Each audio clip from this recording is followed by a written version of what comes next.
One, live.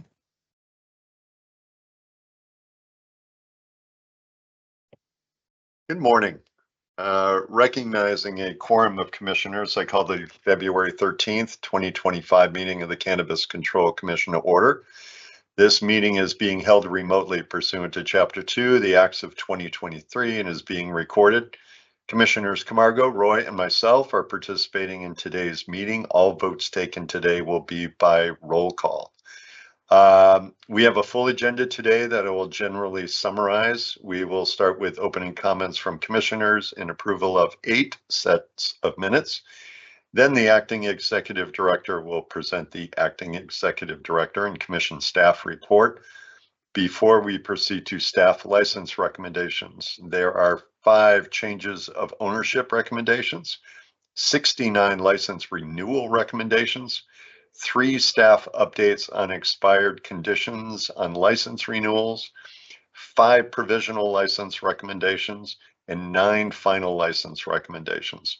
There are 4 items in the commission discussion and vote section today: legislative review working group, triannual review of the executive session minutes, renewals, tier relegation discussion, and administrative license renewal extension discussion. The commission may enter into executive session if need be to review executive session meeting minutes. I will ask that all commissioners, my colleagues wishing to comment or ask questions during any part of the meeting, to raise their hand and be recognized. And if some reason I don't see you raising your hand, please feel free to interrupt me. Okay, with those initial comments, I'll turn things over to my colleagues for any comments or any updates.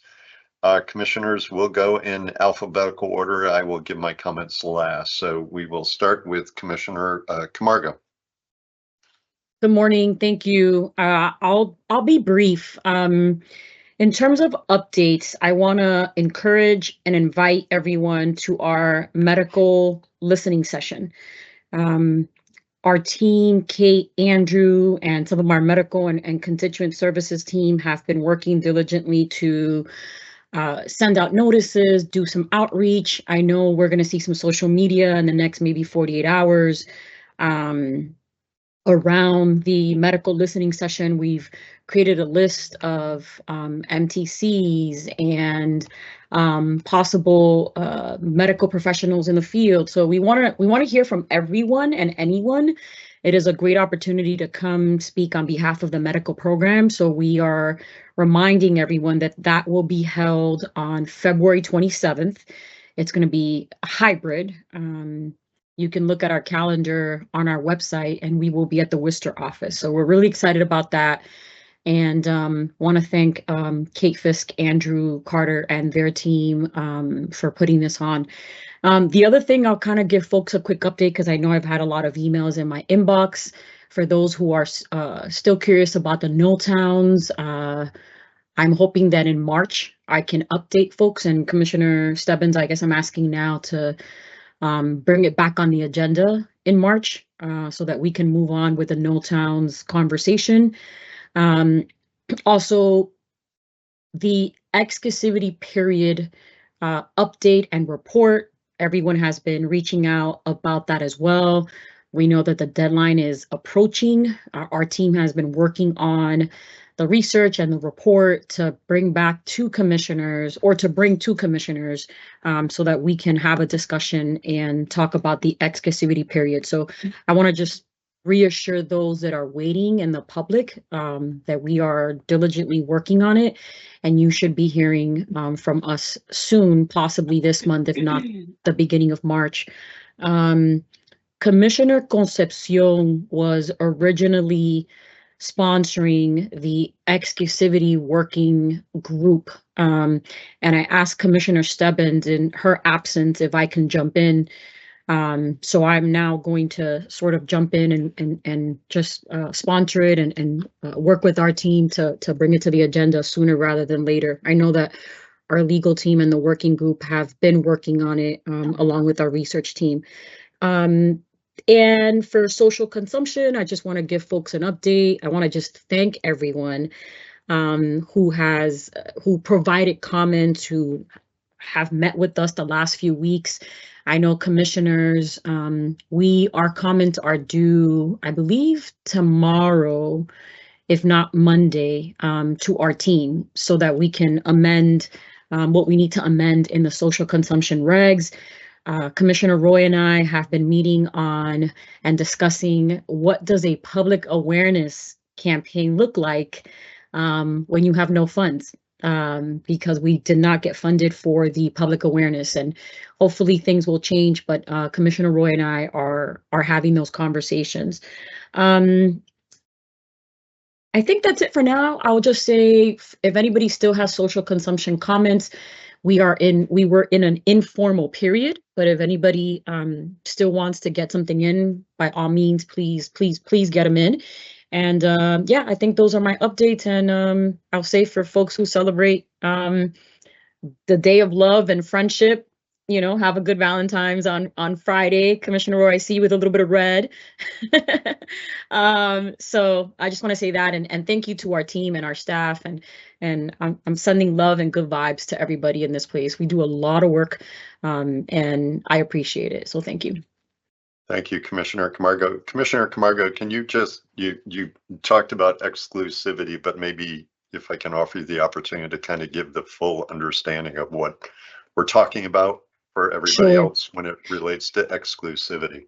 Yeah, absolutely. Absolutely. As some folks may know, our delivery operators have a sort of a timestamp in terms of the exclusivity period. And I believe the original regs had it until April of this year in terms of the period where they can where it would be closed just for the delivery operators and the universe of equity participants. So in the regs, we have been, I guess, mandated to, do some research, get some input, some data, and see if we need to extend the exclusivity period and what does that look like. And as many of us know, the delivery operators have been operating now for a few years. Some of them, I guess the first one started maybe 3 years ago, I want to say. Don't quote me on that, but this is really looking at, it's providing us information to extend the exclusivity period, but we had to do some data collection and really looking at what does it mean if we extend the exclusivity period for delivery operators within this universe. So, more to come on that, but I know that delivery operators are nervous. And then also those that have been waiting on the sideline to participate in that license that are non-equity are also curious and waiting. And as everybody knows, a delivery operator license in Massachusetts is for folks in the equity universe, as we kind of like to call it. So more to come on that. Thank you, Commissioner Stubbins. I hope that helped. Yes, thank you, Commissioner. Commissioner Roy, go ahead. Good morning, everyone. And Commissioner Camargo, I love the red, and thank you for all those updates. Those are incredibly helpful. So thank you for that. Good morning, everyone. Like so many folks, I'm a little bit under the weather today, so I'm going to try to keep my comments brief. I want to take this time to recognize Black History Month and share a quote by Dr. Martin Luther King Jr. that has always inspired me, one which I've tried to live by and as a commissioner work by. And the quote is, "The time is always right to do what is right." And having said that, I want to also take this time to thank all of the individuals who have also espoused that quote in their actions by coming forward to provide information to the Commission to help protect consumer, patient, and worker public health and safety. As I continue to read in news reports, some of you who have provided information to the Commission may feel your advocacy has rang hollow, but let me assure you it has not. You are having an impact and you will continue to have an impact.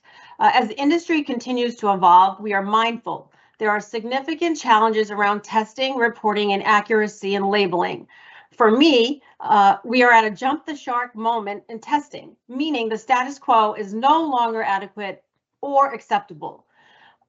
Possible future recommendations, standardization is an imperative must. for our independent testing labs. Investments must be made to establish a state-run reference or standards lab for confirmatory testing. Continuing to provide testing data to the public, including contaminant results and the de-anonymization of the data, is also incredibly important. In addition to consumer and patient advisories, when the investigations and evidence bear out, product recalls must be executed. I would also like to take this opportunity to request an update, Chair, I'm taking this opportunity to request an update about the industry tip line for the next public meeting, including anonymity protections for those who come forward with this information. It's my understanding that there's legislation being filed to help provide protections for those who come forward in the cannabis industry to provide them that anonymity. Metric ID must be employed so consumers and patients have ease of accessibility to certificates of analysis. And finally, a holistic review of all of our testing regulations and guidance documents should be done hopefully in the first quarter, the second quarter of this calendar year. I want to take this opportunity to thank Chief Jones and her staff for their steadfast attention and commitment to these testing issues. Some progress has been made and there is much more to do. Again, thank you to all the stakeholders who have provided the Commission with important information. Thank you for my time. Thank you, Commissioner Roy. Greatly appreciate your thoughts and greatly appreciate your leadership and how you have dove into a lot of the testing issues that we know continue to remain outstanding and that our team continues to focus on. I will also kind of keep my remarks brief because of our later start. And again, thank our team for adjusting to holding this meeting remotely. I think we were mindful of what the weather might bring, but happy to be meeting with all of you this morning. First off, I had the chance to attend the grand opening of Springfield's newest dispensary last weekend. Primus, whose name has ties back to Primus Mason in the Mason Square neighborhood of Springfield. Primus Mason's story is a story of perseverance and community, and the event was not only well attended by neighbors and local officials, but certainly a grand celebration for the start of Black History Month. As we lean into 2025, there's a lot of work and opportunity ahead for all of us. I'm thankful for the work of our entire team. This group works hard, and I thank everyone from the AED to our chiefs, to our directors, to our investigators, our licensing staff, communications, constituent services, legal team, research, and administration. Everyone continues to work hard, and we look forward to our new executive director's arrival on March 3rd and continuing a lot of the work that we have already set out to do. Yesterday, I had somebody ask me a question. They said, who did I feel the commission serves? A great question. And I responded the entire Commonwealth, from the residents to consumers to patients to stakeholders. And while we at the same time remain focused on our mission to ensure public health and safety and create an equitable industry. 7 years ago, this commission in the new industry moved off the starting line. And I feel while a finish line may not be always clearly in sight, the CCC remains committed to moving our work forward, collaborating with our colleagues in government and industry, and working to address every new challenge and opportunity we see now and preparing for the ones we don't yet see. This is still such a new industry, and we partner with other jurisdictions to see how they address challenges and opportunities, and they partner to learn from us as well. So more work ahead. So with that said, appreciate the comments from my two colleagues. We will jump into our agenda. Bear with me for just one moment. All right. We have several sets of minutes to approve. We have 8 sets, so we can get right into these. The first set of meeting minutes is from our October 11th, 2024 meeting. I would seek a motion to approve those meeting minutes, always subject to any ministerial or edits that might need to be made. Do I have such a motion, Commissioner Camargo? So moved. Do I have a second, Commissioner Roy? Second. Motion been made and seconded. Any comments or questions about this set of minutes? Seeing none, I'll do a roll call vote. Commissioner Camargo, Aye. Commissioner Roy, Aye. and Commissioner Stebbins votes aye. 3 in favor, none opposed. Our next set of meeting minutes is from November 8th, 2024. If there are no questions or comments on these minutes, I will seek a motion to approve the set of meeting minutes from November 8th, 2024. Again, always subject to any small ministerial edits. Do I have such a motion, Commissioner Roy? So moved. Do I have a second, Commissioner Camargo? Second. Motion been made and seconded. Any further comments or questions? Seeing none, I'll do a roll call vote. Commissioner Camargo, Aye. Commissioner Roy, Aye. and Commissioner Stebbins votes aye. 3 in favor, none opposed. Our next set of meeting minutes are from December 12th, 2024. Are there any questions or comments on this set of minutes? Seeing none, I would seek a motion to approve the December 12th, 2024 meeting minutes, subject to any ministerial edits or corrections. Do I have such a motion, Commissioner Camargo? So moved. Would you second that motion, Commissioner Roy? Second. Motion been made and seconded. Any further comments or questions? Seeing none, I'll do a roll call vote. Commissioner Camargo, Aye. Commissioner Roy, Aye. and Commissioner Stebbins votes aye. 3 in favor, none opposed. We will move on to the meeting minutes from December 17th, 2024. Do I have any questions or comments about that set of minutes? Seeing none, I'll entertain a motion to approve the meeting minutes from our December 17th, 2024 meeting, again, subject to any ministerial edits or corrections. Do I have such a motion, Commissioner Roy? So moved. Do I have a second, Commissioner Camargo? Second. Motion been made and seconded. Any further comments or questions? Seeing none, I'll do a roll call vote. Commissioner Camargo, Aye. Commissioner Roy, Aye. and Commissioner Stebbins votes aye. 3 in favor, none opposed. We'll move on to the meeting minutes from December 18th, 2024. Any comments or questions on those sets of minutes? Okay, seeing none, I'll entertain a motion to approve the December 18th, 2024 meeting minutes subject to any ministerial edits or corrections. Do I have such a motion, Commissioner Camargo? So moved. Do I have a second, Commissioner Roy? Second. Motion been made and seconded. Any further comments or questions? Seeing none, I'll do a roll call vote. Commissioner Camargo, Aye. Commissioner Roy, Aye. and Commissioner Stebbins votes aye. 3 in favor, none opposed. We will move on to the January 9th, 2025 meeting minutes. Any comments or questions on this set of minutes? Seeing none, I'll seek a motion to approve the January 9th, 2025 meeting minutes. Do I have such a motion, Commissioner Roy? So moved. Do I have a second, Commissioner Camargo? Second. Motion been made and seconded. Any further comments or questions? Seeing none, I'll do a roll call vote. Commissioner Camargo, Aye. Commissioner Roy, Aye. and Commissioner Stebbins votes aye. 3 in favor, none opposed. We'll move on to the meeting minutes from January 17th, 2025. Any comments or questions on these minutes? Being none, I will seek a motion to approve the January 17th, 2025 meeting minutes, subject to any ministerial edits or corrections. Do I have such a motion, Commissioner Camargo? So moved. Do I have a second, Commissioner Roy? Second. Motion been made and seconded. Any further comments or questions?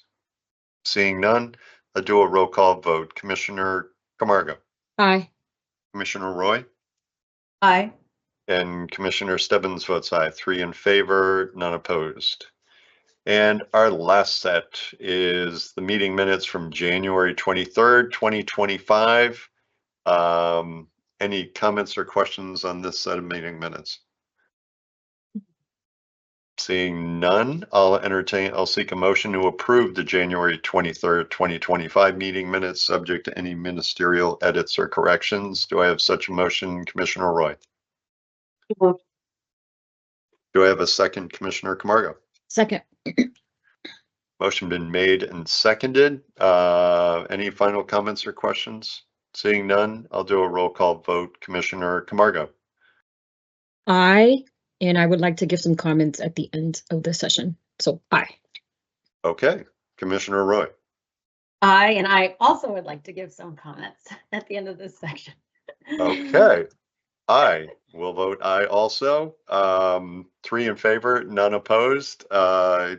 Commissioner Camargo, before I turn it back to you, thank you as secretary for working with our legal team to get these all done and prepared for our monthly meetings, but I will invite you to make your comments. Just want to say thank you to our legal team. They've caught up on the minutes. This stuff is, it's minutes is they're not easy. They're not as easy as they look when we read them.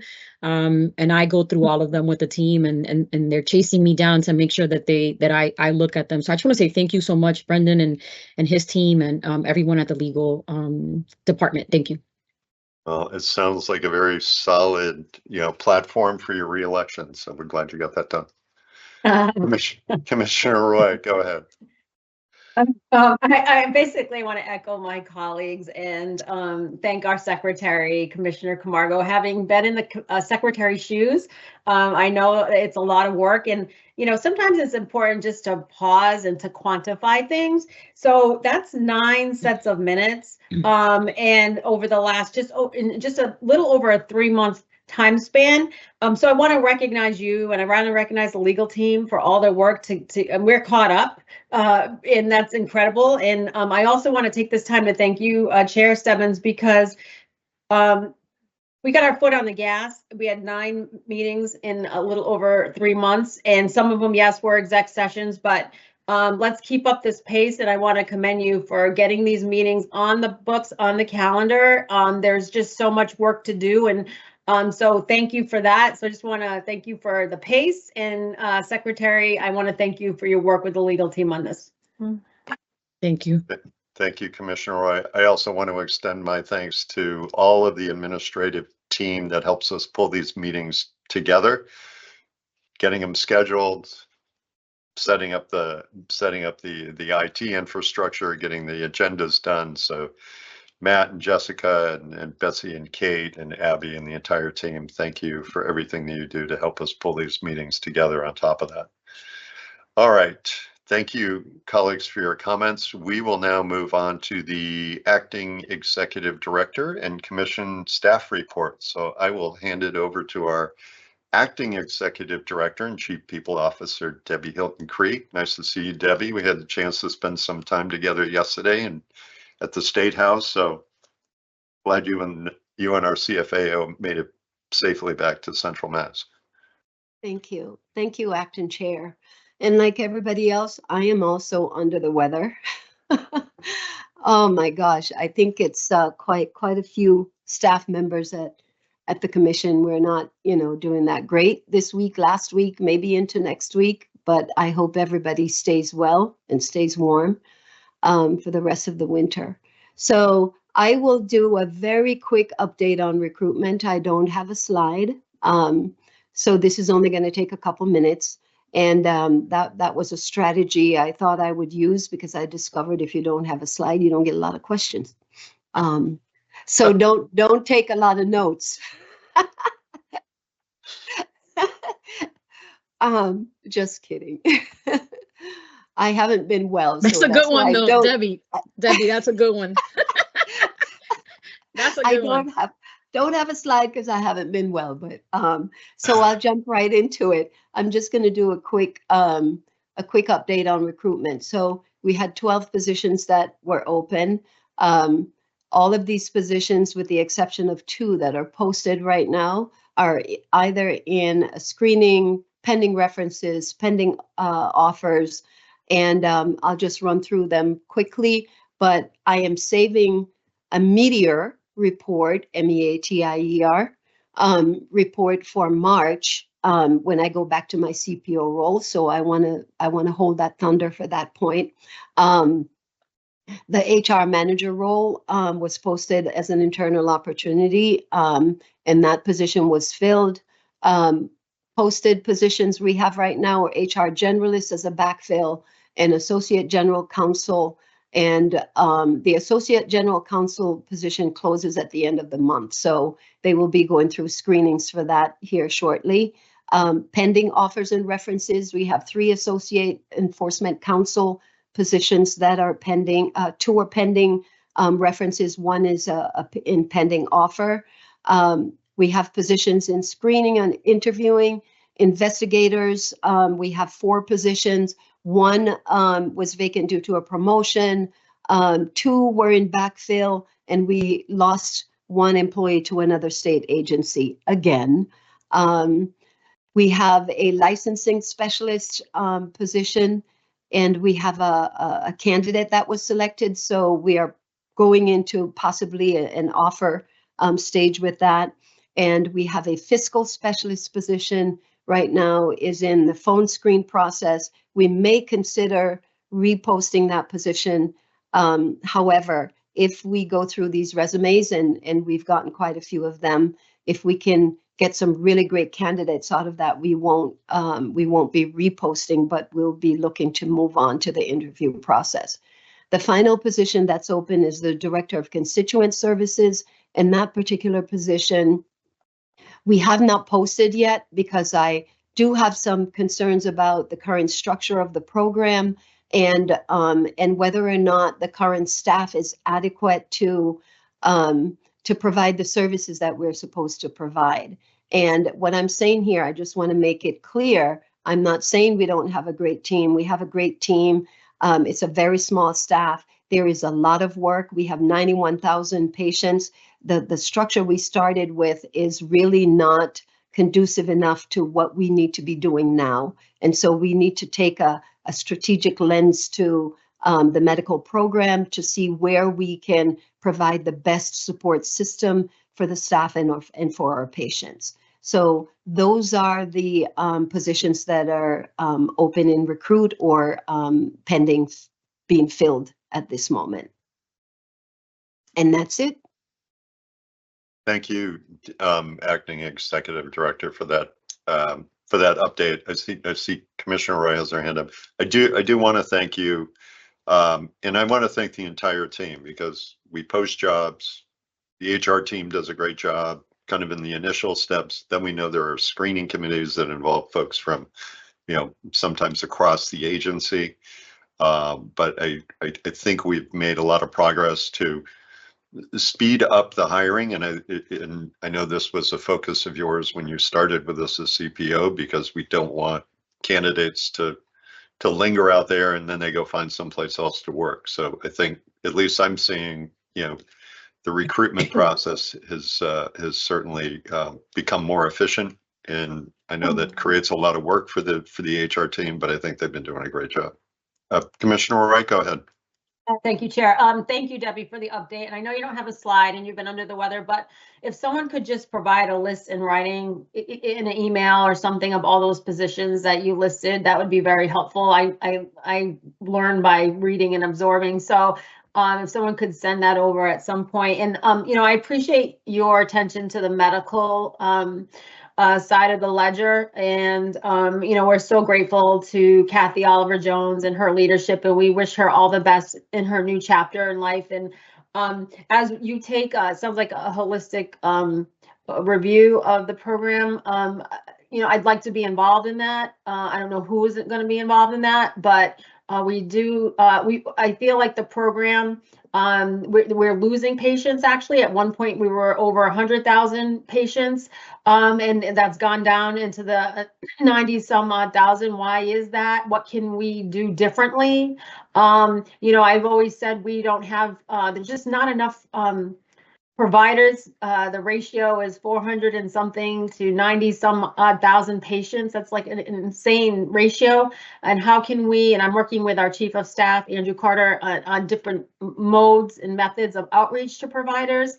Hopefully, maybe if how do I say this? If an outside agency endorsed the use of medical cannabis, I think that would be a game changer. And for a lot of folks who are curious but have not yet decided to go that route. So, and more, as always, like anything, there's always room for more education and more outreach. And how can we do that? But I want to thank our constituent services folks, because so many times when I'm in headquarters, I see them there and they're diligently on the phone trying to assist folks, and that's so important. So as we figure out ways to increase accessibility, opportunity, I'd like to be part of that conversation. I think it's critically important, but at the same time, we can't have a leaderless ship in that cog of our wheel. So what are we doing in the interim? And I'd like to have that conversation as well. Thank you. Fair enough.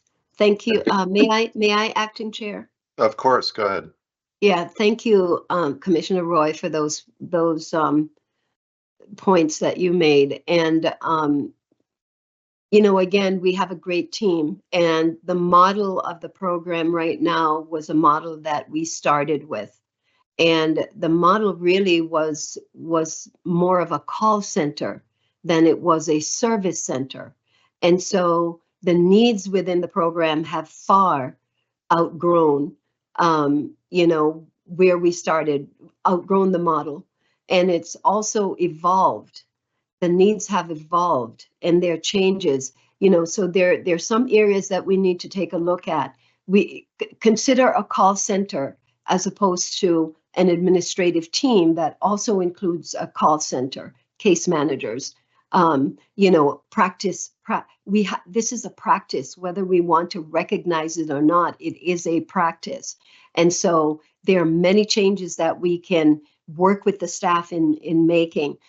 During the interim, Kate, I understand, is a fabulous addition to the team. She's actually holding the team together. Andrew can assist her with doing that, but I don't think we're in the place right now to hire a director to replace Kathy yet. And this may become one of those internal promotional opportunities, where we open this up at some point, but we need to take a bigger lens to this program to make sure that the way we're moving forward with this is going to be beneficial for our patients as well as for our staff, because our staff, they're doing a lot. When I sat with Kathy when she retired, and I'll have a bigger report in March, but when I sat with Kathy and listened to some of the things that she told me that they were providing for our patients, companionship, I mean, it was amazing to me what I was hearing. And so, we cannot have an evolution of a program and we're not addressing the emerging needs that are coming out of that evolution. And this is one of those programs where we need to give a lot of attention to. And thank heavens, again, to your point, Commissioner Roy, we have a great staff. They can help us through this next, maybe 2 or 3 months. One of the ideas was to, I'm going to use something that most people have been using lately. Let's wait for the new ED to come in. I would like to have a conversation with the new ED regarding the structure of this program and what kind of a supportive systems we need to put in place to support, again, our patients and our staff, because our staff need support as well. Because there are very few staff members and they are also doing a lot of work. And as I said, if you think about it, they're counselors, they're advisors, they're therapists, and we just need to expand the services that we're offering to our patients in this program and to support our team. Thank you, Debbie, and thank you, Commissioner Roy, for those points. I think all of us need to be working on this, and it goes back to the reason that we're having the medical program listening session at the end of the month, because for me, I was seeing that stagnation in patient enrollment. We have had some MTCs that have closed, so we start worrying about patient access. It was one of the reasons we all went out to the vineyard, right, was to worry about patient access out, to patients out on the vineyard. so hopefully there will be some, we're hoping to hear from MTCs, we're hoping to hear from providers, we're hoping to hear from patients, we're hoping to hear from patient advocates on the 27th. And, I hope that'll offer us, some helpful suggestions and thoughts about how we can continue to move the program forward. Commissioner Roy, I know you and Kathy were kind of a partner roadshow going out to talk to senior centers, part of that educational component to help seniors, many of them probably still in that kind of curious population, but wondering about the program, how easy it is, the opportunity to sign up for it and participate in it.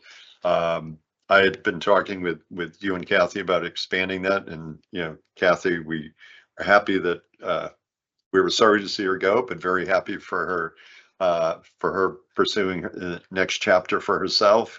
So there is, as Debbie alluded to and you alluded to, and the point of this listening session that Commissioner Camargo is organizing on the 27th, we really want to get our hands around the entire medical program, from the providers to patients and everybody in between. It's important. It's important. So thank you, Acting ED, for your thoughts. Thank you, Commissioner Roy, for your thoughts. Commissioner Camargo, I see you have your hand up. Go ahead. Yeah, no, I'll say ditto to everything that you all have said. Definitely, Debbie, if you could send this, I think with no PowerPoint, you get more questions, but I know you couldn't do it this time, but I think if you— That's because I alerted you. Yeah. No, I think I too am a visual learner, so it's just good to see. Debbie, I know that months ago, you had said, not even months, almost when you first started the dual role, that there was things that you wanted to work on to sort of move us forward for when the new ED does come, right? And I know that, some of the hiring obviously has been part of it, so thank you for that. And then now I'm hearing you talk about the constituent services, and thank you for, your comments, your thoughts, and, I'm glad that you've sort of looked at it, analyzed it. I agree with you that the times have changed, right? And the constituent services team, I believe that there's 7 people on that team. And, it's almost like they're doing their thing, right? We don't see them all the time. We don't hear them all the time, but they're really working hard. So thank you for the comments that you made, especially around, everyone's afraid of their jobs right now, especially at the CCC. Everyone thinks that, you're either going to get fired or you're going to, get let go. And, some of this new stuff that's happening within the political temperature, people are really scared of losing their jobs right now. So I'm glad that you said what you said, because I don't want our team to think that we're breaking up the team, that they're not qualified, or, but you are looking at it in terms of like, what are the next steps, right, for this department, and what does it look like? And I know you also said that, we're waiting for the new ED. I think that's the right thing, right? In terms of waiting for the new ED, but I'm glad that you're doing the pre-work to sort of then, say to him, hey, this is what we have right now. So I appreciate that. I also want folks to know that it's not that we're breaking up any team or that, they're not adequate enough. The other thing too is that for the medical hearing, public listening, Kate and Andrew and the team are working on sort of a FAQ for us commissioners, really to give us an update on the medical program. Because at times, we know what it is, but we don't know every single thing. Like you said, Deb, you sat down with Kathy, and she told you stuff that none of us probably know that team is working on. So we are going to create a FAQ. I've also asked Kate Fisk, to present and sort of tee up the medical listening session for us, to sort of give an overview before we start that session on the medical program, sort of what, where, how, how we're here, because we don't hear enough about the medical program. So I just want to say thank you. And I wanted to give you all those updates because we are preparing for the 27th. But I want to make sure that it's not just a listening session where people come and give their 3 minutes, but that our team is also giving an update on on the medical program, how many licenses are, how many patients, where are they, all that good stuff. So, but yeah, I appreciate the conversation, and I think to the new ED, he's gonna have a lot of work, but I think that we've been doing, and Debbie, to your point, we've been moving along and getting stuff ready for when that permanent ED, does get here. So thank you. You're welcome. May I, Acting Chair? Of course, go ahead. Just a quick comment, a final comment on the medical program in looking at it from an external lens, is that there are already networks, established networks externally that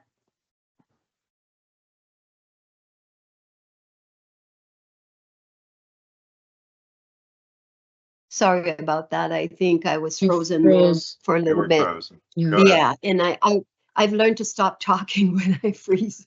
But there are a lot of external networks already established that can help us to grow the program. That's a fact. And hopefully we can visit, some of those networks as well. So this program has a lot of potential for us to grow it, a lot of potential for us to make it a meaningful experience for our patients. So I'm looking forward to, to working from that perspective as well. Thank you. Acting Chair.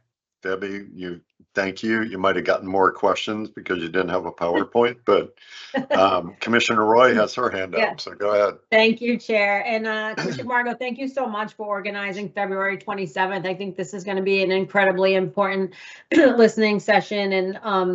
And I just want to say that there are a number of topics that we still need to tackle as a commission, and vertical integration keeps coming up. At some point, we will have to have that policy discussion. Digital patient cards for ease of use, and the 2 dates. So when patients enroll, it's really tricky. There's 2 dates. It's like when your doctor certifies you, and then when the commission does. And how do we get that down to 1 date on the card, because it gets tricky with your renewal. And this is what I'm hearing from patients and as I go out into the community. So how do we streamline the process, make it a little more easy? And I know we have with providers, they can do it electronically, and we have made progress. So we have, but there is more to do. And in the subject of ask and you shall receive, I'm just reading, and I had mentioned about through metric retail ID in my opening comments, and I guess in reading in news clips that we have renewed our contract, and it will include Metric's newly launched retail ID. And why is this important in this conversation? Because we want patients and consumers alike to have accessibility to their certificates, the certificates of analysis,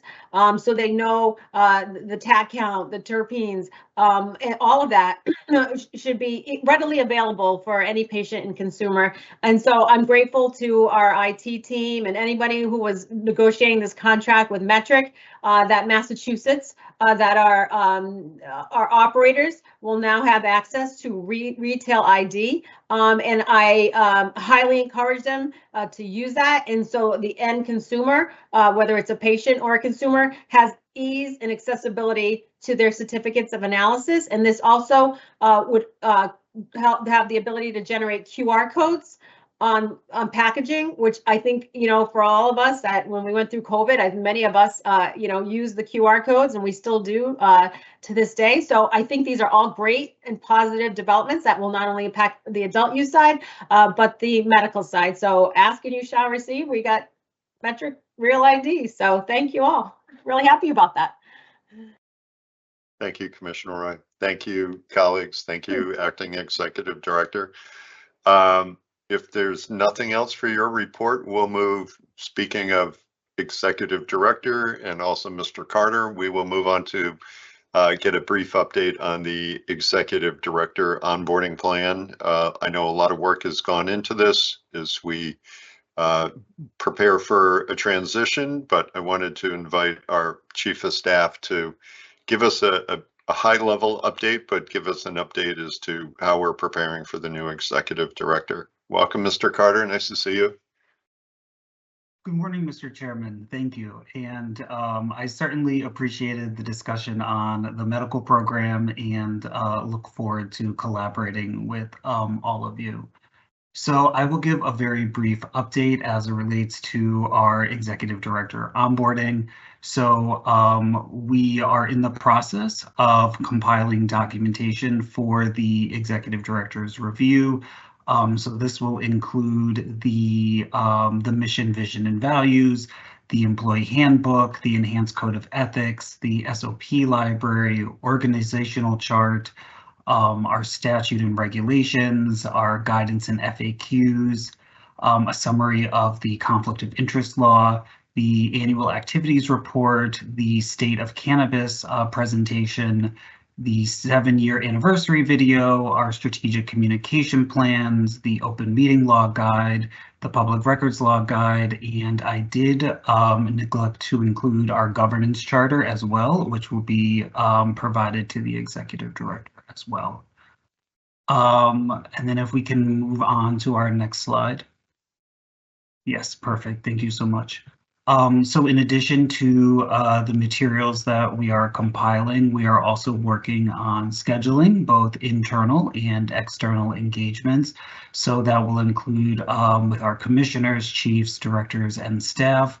And then also external engagements, which will be the appointing authorities, the legislature, the Cannabis Advisory Board, and other stakeholders. So we'll be working with commissioners as it relates to scheduling. So please look for calendar invites in the near future. And if you have any questions or feedback, please let me know. Happy to meet, and really looking forward to bringing Travis on board and supporting his onboarding. And then lastly, I just want to thank our acting executive director, our executive assistants, and all of the staff who have worked very, very diligently to compile materials for our new executive director. And I just want to thank them for all their work.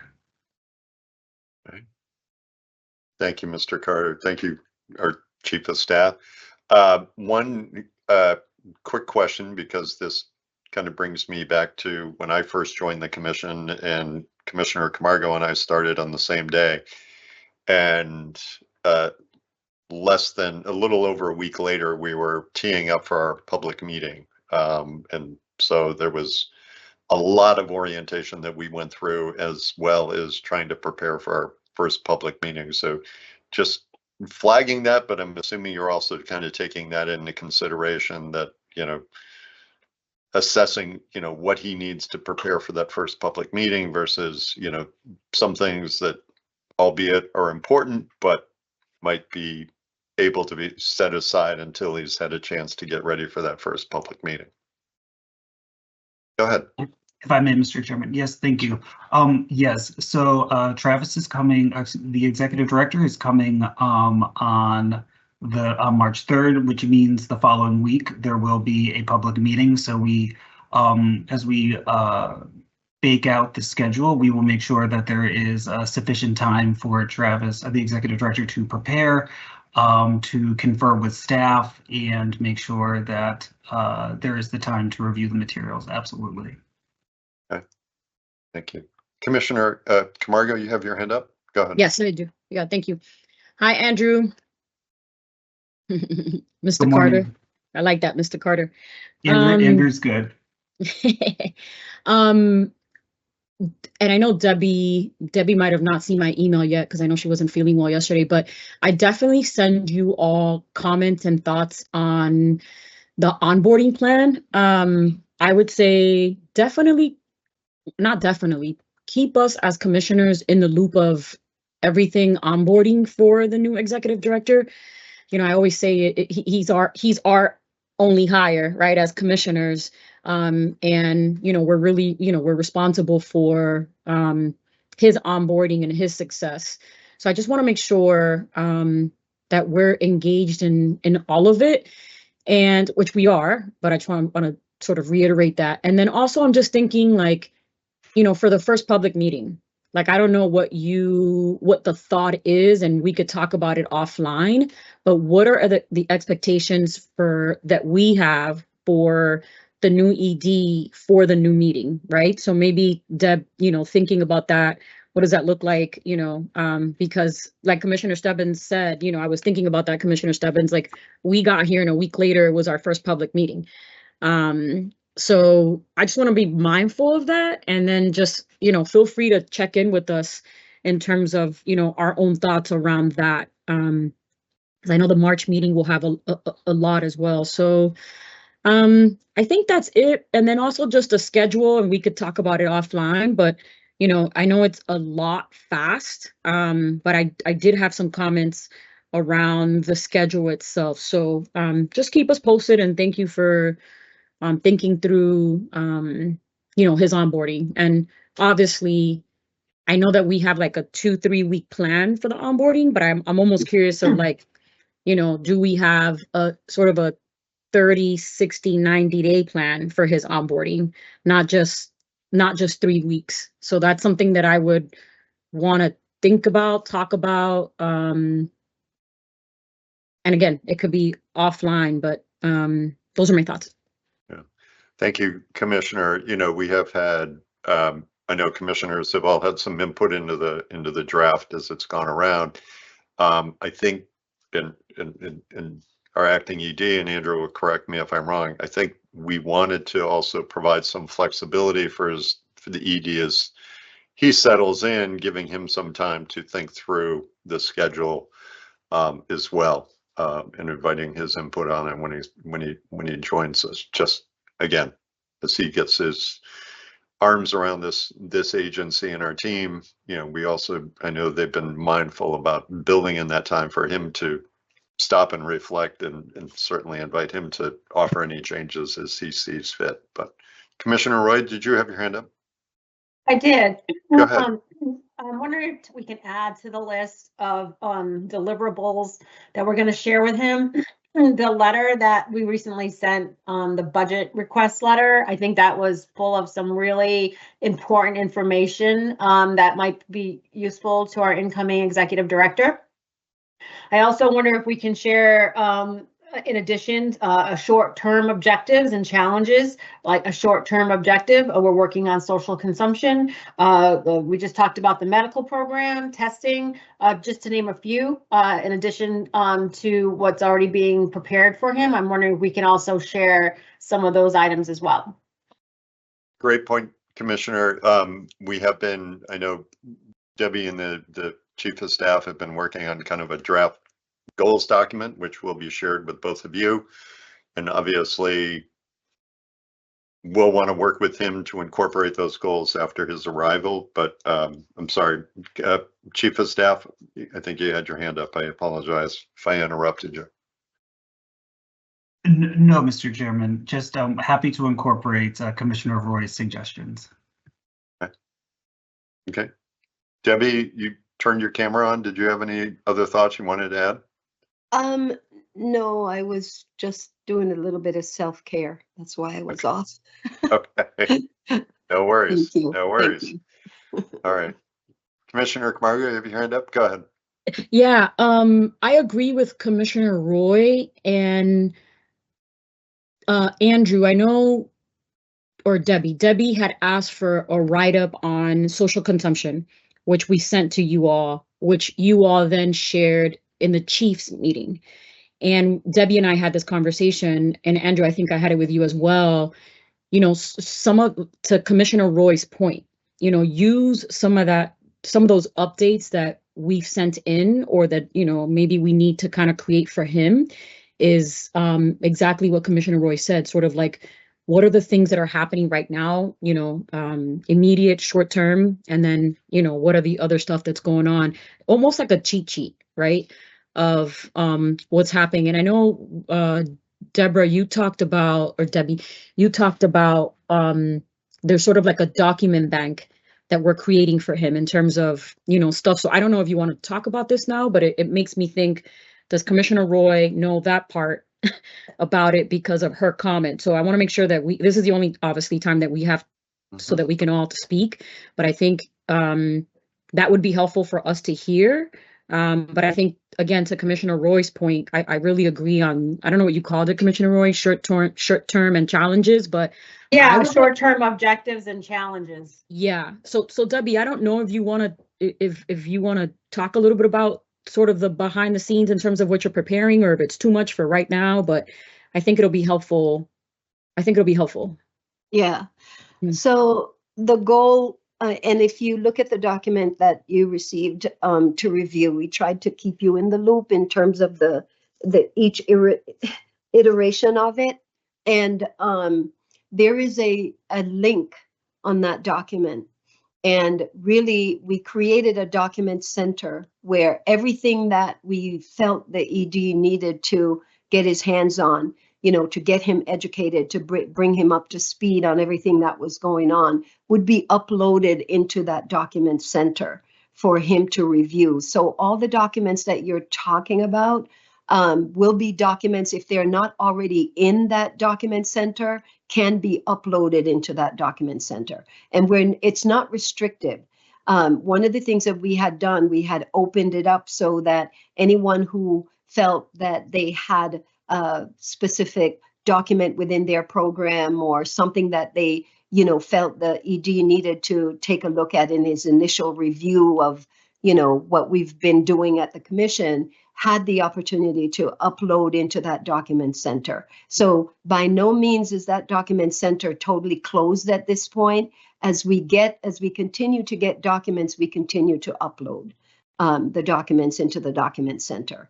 And going back to the point about this being the commissioner's hire, I think one of the things that I would recommend that you work with Andrew on, from your perspective, what are those short-term goals? What are those critical areas that you think the ED needs to put a lens to? Because I and the staff can give him that, but it's not going to be from the lens of the commissioners. So I would recommend that you work on something, you know, to that effect, so that we can also include that into the, you know, in the document center for his review. And I just let me just make one other point, Commissioner Camargo. This is a remarkable man. And I think that when he arrives on the first day, I guarantee that you are going to think that he has been with us for several cannabis years. I can promise you that, because he's that remarkable. And but everything that we can give him to support his onboarding, and his onboarding document goes up to about a month, but everything says beyond. And there's a running list of everything that we would like for him to, you know, get involved with. And that list keeps growing. So that list is not going to stop, but beyond a month, that the flexibility that Acting Chair talked about is that now we give him some flexibility beyond the first month to sort of plan his educational engagements going forward beyond that 1 month period. Commissioner So Camargo, did you have your hand helpful. up still? Yeah, no, I was I think that's Debbie, you brought up what I was sort of like missing in the onboarding, where I wasn't seeing sort of the goal parts, right? So I think it's a conversation we should have, Chair Stubbins, you know, maybe we put it back on you, or I'm happy to, you know, well, I don't know if I'm happy to work on it, but I guess I'll put it back on you. In terms of us figuring that out, because it's something that I did not see in the onboarding plan, and the document portal, or whatever it's called. Like we haven't had access to that, not that we need it, because it's all but it would be nice to also just know that, and know that if there's anything that we want to put in there, that we can. I know that we're scheduled to meet with him. But I don't know, I'm just thinking what's missing from the commissioner's point of view. And definitely, Commissioner Roy, you already came up with the title for it, but you know, the sort of short term and some of the challenges right now, or some of the hot topics for sure. So I'm going to stop because I'm talking out loud right now, because I do feel that something's missing from the onboarding plan as it relates to commissioners and making sure that we have all the information, which we do. But I'll stop there. I don't know if I'm making sense. No, thank you, Commissioner. And obviously the point of adding this to the agenda was so that we could all talk about it, all talk about the onboarding plan. Oh, good. With respect to goals, there is a draft document. It will be shared with my colleagues. Obviously, I don't want to get too far afield. I don't want us thinking this is my goal, when I think it's a collaborative effort and a collaborative decision that we always have when we set goals, both near term and short term, for the executive director. But your input on that is going to be helpful. And then we want to obviously have that conversation with the ED when they join us. I will tell you the conversations I've had with him recently. He is fully watching, he fully has accessed a lot of the public information that's available on our website, and some that the chief of staff already recognized. I know that he is continuing to follow cannabis stories locally here in Massachusetts and other jurisdictions. So I think, as Debbie alluded to, he's not going to walk in day one. He may not know where to park, but he will certainly have a good opportunity to have met a number of the folks already on the team at the chief and director level. And again, is mindful of a lot of the challenges that we talk about in public meetings, because he goes back and watches those recordings. Go ahead, Commissioner. I just realized that we can't raise our hand on Teams when we're in public meeting, so you kind of have to do one of these. I see you. No, I know. It's just so annoying. You're like, hey, me, please pick me. When are we going to get that document, Commissioner Stubbins? In terms of possible draft goals? Yes. I'm hoping soon. We're supposed to meet on it this week, but it will be coming out to both of you shortly. Okay, so we'll see it. We don't have to see it with a meeting packet. You can just send it to us, right? Mm-hmm. Okay, all right. That's good to know. Okay. Yeah, I'm definitely interested in that. And yeah, I'm definitely interested in that. Having gone through the onboarding here a couple of years ago, just thinking about, this ED and, what does that look like? Okay, thank you. Okay, thank you. Commissioner Roy, go ahead. I just have a question. I don't see the governance document, and I know he's taken a crack at it and looking at it, but I don't see it listed here. Was that just an oversight? Andrew? Yes, if I may, Mr. Chairman. Yes, yes, Commissioner Roy. I did not include that on the list, but I meant to. Okay, no problem. Thank you, Andrew. I appreciate that. And I guess I would also just respectfully request, like, trends, I think, are important to share with the incoming ED. What I mean by that is, we just talked about a trend on the medical program. We were at over 100,000 patients. Now we're in the low 90,000. That's a trend. We have a trend with, there are businesses that are winding down. That's, negative trends and positive trends that we're seeing. I think if the chiefs have access to that information and they're able to share that with Travis, I think that's important for him to know. We have price compression going on, and people are closing up. Our medical program is plateauing, or even one could argue shrinking a little bit. So those are all trends I think he need to go on his radar as well. No, it's a great point. Obviously, looking at a lot of the data and the industry report, which we're going to be seeing in the next week and a half, I think will be a helpful document for us to share. And I think that was on a draft of that, I think, was on your list, Andrew, if I wasn't. Okay. All right. Any other questions or thoughts? Go ahead, Commissioner Camargo. Commissioner Stebbins, I have a lot of thoughts around this, but I'm going to save them until I see the document. Because, again, Commissioner Roy, you're absolutely correct, right? I'm just thinking, we know he's, well equipped to be the ED and run this agency. but I think nobody knows what they're getting into until they get here, right? And how explosive this stuff is in a good way. So I do have a lot of thoughts, but I want to see I want to see that document that, you know, that we are preparing, and then kind of comment some more. Yeah, so Okay. I just, yeah.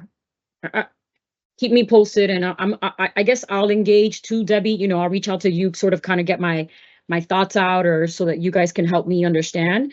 Because here's my fear: once we onboard him, you know, he's onboarded, and I want to make sure that we have the opportunity to like take our time in onboarding him, because there's so much, but also bring him up to speed. But at the same time, that he has the time to understand and sort of see what's happening and what the priorities are, that are then going to allow him to say, hey, you know what, maybe I need to be working on this, this, and this combined with ours. So, you know, I just want to make sure, because we only get to onboard him one time. Right. So. May Good I, point. Acting Chair? Yes, Debbie, go ahead. So I think if you go back and take a look at that onboarding document, I think a lot of what you're talking about may be buried in that document. Because there is each chief, and I believe maybe 3 or 4 directors will have an opportunity to present to the ED. So we've carved out time for them to present their challenges, you know, their successes, their programs, their teams with the ED. So a lot of it is already incorporated in there. You just don't see them as listed items. Okay. It's a highly comprehensive onboarding document. It's actually sort of a living document, in that it's going to continue to breathe throughout his onboarding. And as I had mentioned before, will extend beyond the 1 month, the first month. So I think that, you know, again, from my perspective, the only lens that I saw that was missing was really from the commissioner's point of view. Commissioner, go ahead.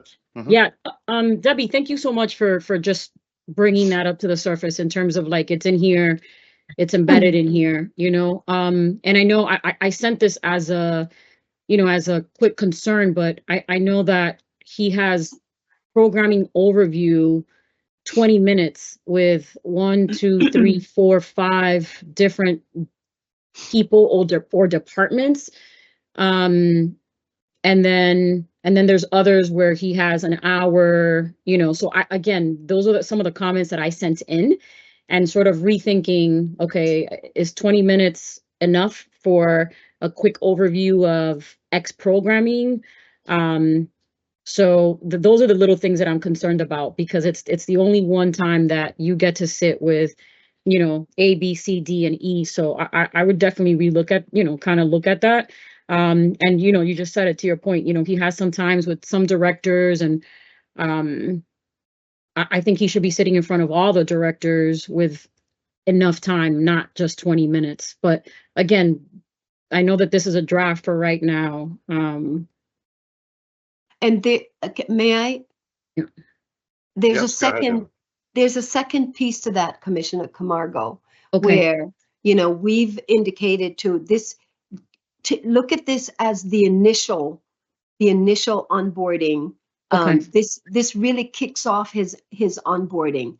The second piece of that is that all chiefs were asked to make sure that beyond what they see here in this onboarding plan, that they also had to invite the ED into their departments to meet their teams and to talk more about the work that they're doing. So it doesn't stop with this document.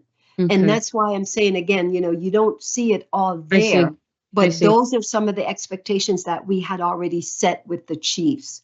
So they will get to meet all directors. They will get to meet, they will get invited into the departments for him to get a closer look and to spend some time, you know, some FaceTime also with the staff. So it doesn't end in this document. Yeah, and I guess because I can't see it, right, it makes me nervous. But I get it. You know, I would definitely, and I hear that, I would sort of push you all to kind of, you know, look and or rethink, because when I look at the program overview, again, it's 20 minutes. I think it's unrealistic on that first round. I almost want to see this as an hour per, 45 minutes per department. And yeah, because I mean, I see other departments, budget, finance, research, everybody else gets 45 minutes. HR, I just want to make sure that everybody has ample time on this first leg of onboarding, even though they're gonna, he's gonna be invited to sort of engage with the departments. But, this is day 3 of onboarding. So again, I really strongly think that you need to sort of rethink that program overview of 20 minutes. I don't think it's fair to these departments that they're only getting 20 minutes on day 3. And what departments are those, Commissioner Camargo, may I ask? So you all what departments are those? Yeah, you all here have 20 minutes each: government affairs and CAB, medical program and constituent services, communications and media strategy, digital and creative service strategy, social equity and community outreach. So you guys have those from 10:30 to 12:30 for 20 minutes each. And then after, you guys have communications overview and check-in, which is, 1 hour. Introduction to the commission's DEI, JB mission and initiatives, that's 1 hour. And then day 4, you guys have budget, finance, procurement overview, 10:30 to 11:15, research overview, 11:15 to 12. Yeah, so I again, yeah, just I guess an observation and recommendation. I could be totally wrong, but I know how fast. 20 minutes. I don't know. I want to make sure that he has time and that our team has time. Acting Chair, may I make a recommendation? Of course. Instead of, because I know that we have a long agenda and the staff is already thinking we're going to be here till 7 o'clock tonight. So can you provide your additional inputs that you're discussing here? I sent them. I sent them on an email. Okay. I sent them on an email. All right. Yeah. So the staff can regroup and, take another look at this and see where we need to tweak. If departments are, wanting additional time, that's great. I think we can do that. Next time we talk with Travis, we'll also get his input in terms of, the timing and how much time he thinks he will need with each department, so that we can marry those two. Yeah, thank you. Sorry, Commissioner Roy, you're welcome. Can I just Go ahead, Commissioner. Yeah.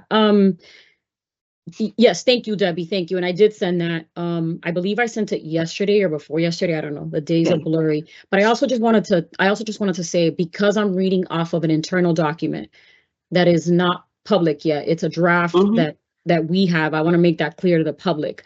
But also, I just want to let the public know that we also have embedded engagement with the industry, so not just internally. And maybe we'll talk about that. I don't know when we'll talk about that, or Debbie or Andrew, if you guys want to talk a little bit about that, because I think folks that are listening now are probably saying, hey, what about us? What about industry? When is he going to meet us? How's that going to work? So I don't know if you want to cover that as well, because I think it is important. And I know it's in the plan, but I think it'll be important for the public to hear how we are going to onboard the executive director, not just internally, but externally with the industry specific.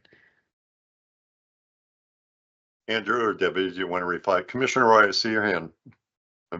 I got you. Go ahead, Andrew. Yes, thank you, Mr. Chairman. Yes, we are hoping to schedule engagements with the industry for our new executive director. So whether that's licensees, whether that's trade organizations, whether that's advocacy groups, I think this point was made earlier in this discussion that, you know, there's a lot of meetings, there's a lot of engagement that's being scheduled, and we're trying to be thoughtful about how we spread it all out. But yes, absolutely, it is very important that the executive director spend time with the industry that we regulate, and that is part of the onboarding plan, and look forward to getting those on the calendar. And Thank you. may I, acting chair, just to follow up on that comment, one of the components to this that you don't see is the self-driven piece of it. Because a lot of this, especially the industry portion of it, is going to be self-guided. That's going to be self-guided. So we did not want to completely take over his first 3 months. We felt like he needed some autonomy in terms of, you know, his exposure during the first 3 months. We wanted to just give him a solid landing for the first month, and then we will support his self-guided or his self-driven agenda when he comes on board. Because, as I said before, he's a remarkable person, and he is very driven. And I can say that he's very driven, very efficient. And so we just wanted to be able to, you know, give him that space and give him that autonomy, but absolutely will support him 100%. Thank you, Debbie. Commissioner Roy, go ahead. Thank you, Chair. Forgive me if I don't see it, but I don't see the research department incorporated in this document. And if I am correct, I'd like to make a recommendation that in the program overview, that the research department be added, given this extended the same courtesy as all the other departments, and that chief our chief of research, Dr. Johnson, also be afforded the same opportunity as other chiefs. Oh, Thank- It's in there. It's in there. It's Commissioner. Where? yeah, you're not looking at Yeah. the most recent version. Oh, okay. That's So the probably version why. I'm looking at is Yeah. more research in here. Yeah. And Yeah. if I may, Commissioner Roy, I think you bring up a good topic, and I think that's, you know, if you look at the onboarding run sheet, the research department does have time. Absolutely. It says research overview from 11:15 to 12. And that's 45 minutes. So the research team has 45 minutes. Every other team has 20 minutes. So I'm looking at an older iteration. Can we just Yeah. recirculate Yep. the most current iteration? Because the one I have didn't have them on there. So I appreciate that. That's great news. Be nice if we were all, I guess I'm looking at an older one for some reason. Thank you, Commissioner. I'm going to suggest, if you don't mind, a 5-minute break, and we'll come back and we'll try to finish up the administrative report. We have Chapter 180 implementation update, and then some licensing data updates, and then we'll probably take a break for lunch. But should we take a 5-minute break right now, and we'll come back at 12:10? Okay. Thank you. We'll be in recess until 12:10.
Commissioner Roy, are you back?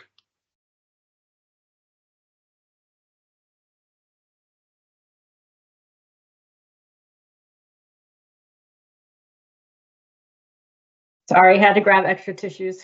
No worries, no worries. All right, we are reconvening. We are picking up with the next item on the agenda, which is under the acting ED and staff report, is a Chapter 180 implementation update. Welcome our Chief Technology and Innovation Officer, our Chief of Investigations and Enforcement, and our General Counsel. See if everybody, I see our GC. I see our CTIO. I don't see Chief Jones.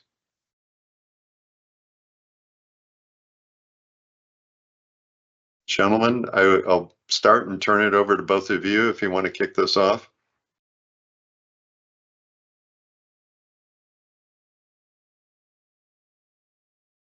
Thank you, Acting Chair. I will, good morning to everybody, or good afternoon, I should say. I'll kick it off here, and then I just have some brief comments, and then we'll turn it over to the others, to Chief Jones and to Chief CTIO Clark to fill in the gaps. But just wanted to kick it off by saying that the legal department has been actively involved in supporting the work of the implementation of Chapter 180. We have been an important part of the Chapter 180 implementation working group. We have 2 members of our team that are members of the working group. We have 1 paralegal and 1 attorney assigned to that group. And we have, in connection with deliverables assigned to us, tapped into the other members of the legal department to help complete those deliverables. Speaking of the deliverables, we've assisted with completing 30 deliverables in connection with Chapter 180 implementation. These deliverables encompass critical regulatory documents, ensuring compliance with Chapter 180 and promoting fairness and equity in the cannabis industry.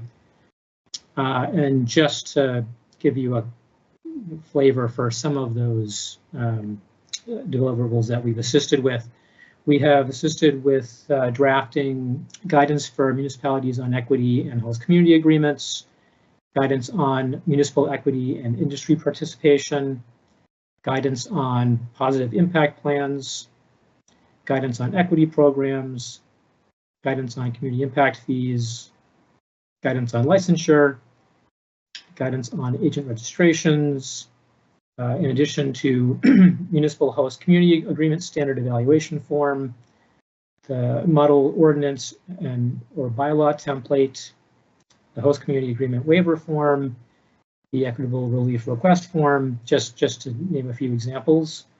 And we look forward to continuing our work with the working group and providing all the resources required to make sure that we comply with all the requirements of Chapter 180 and have enjoyed working with the rest of the team in getting this done. So appreciate the teamwork and the team approach to this project. And with that, I will turn it over to, I don't know if Chief Jones has joined us or not, but happy to have Chief Jones or CTIO Clark jump in here. I believe Chief Jones has joined us. There she is. Welcome, Chief.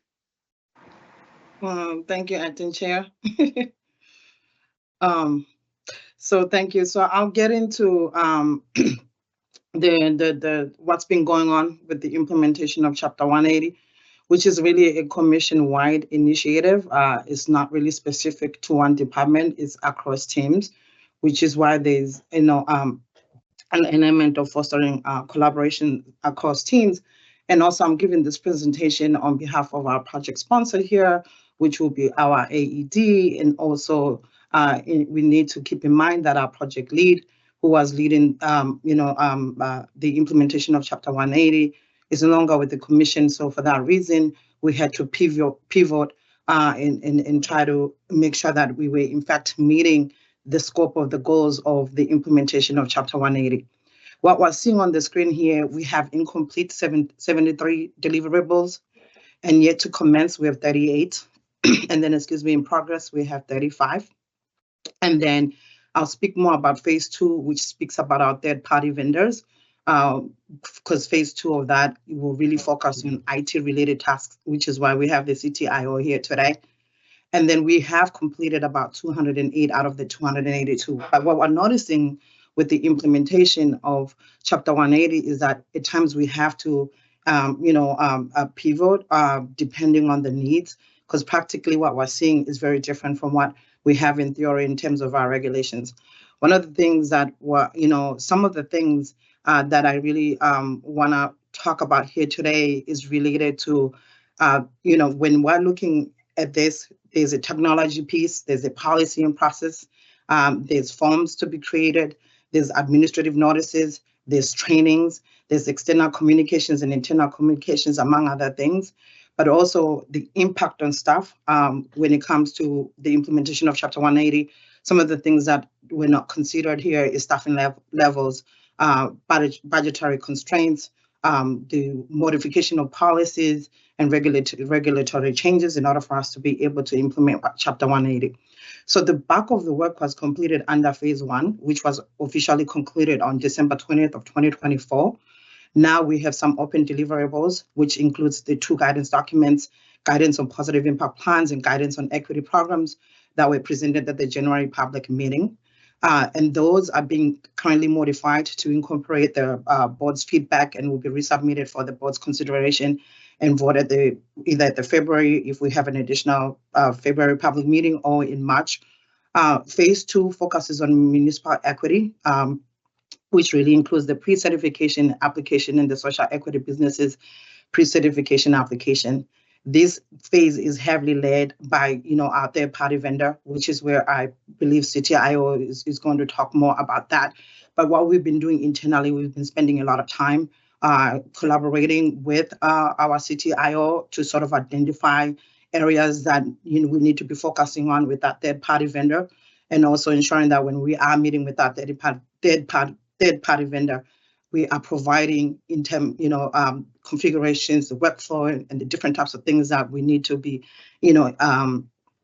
implemented in order for us to be able to move forward. So all deliverables under phase 2 have been assigned through the project coordinators.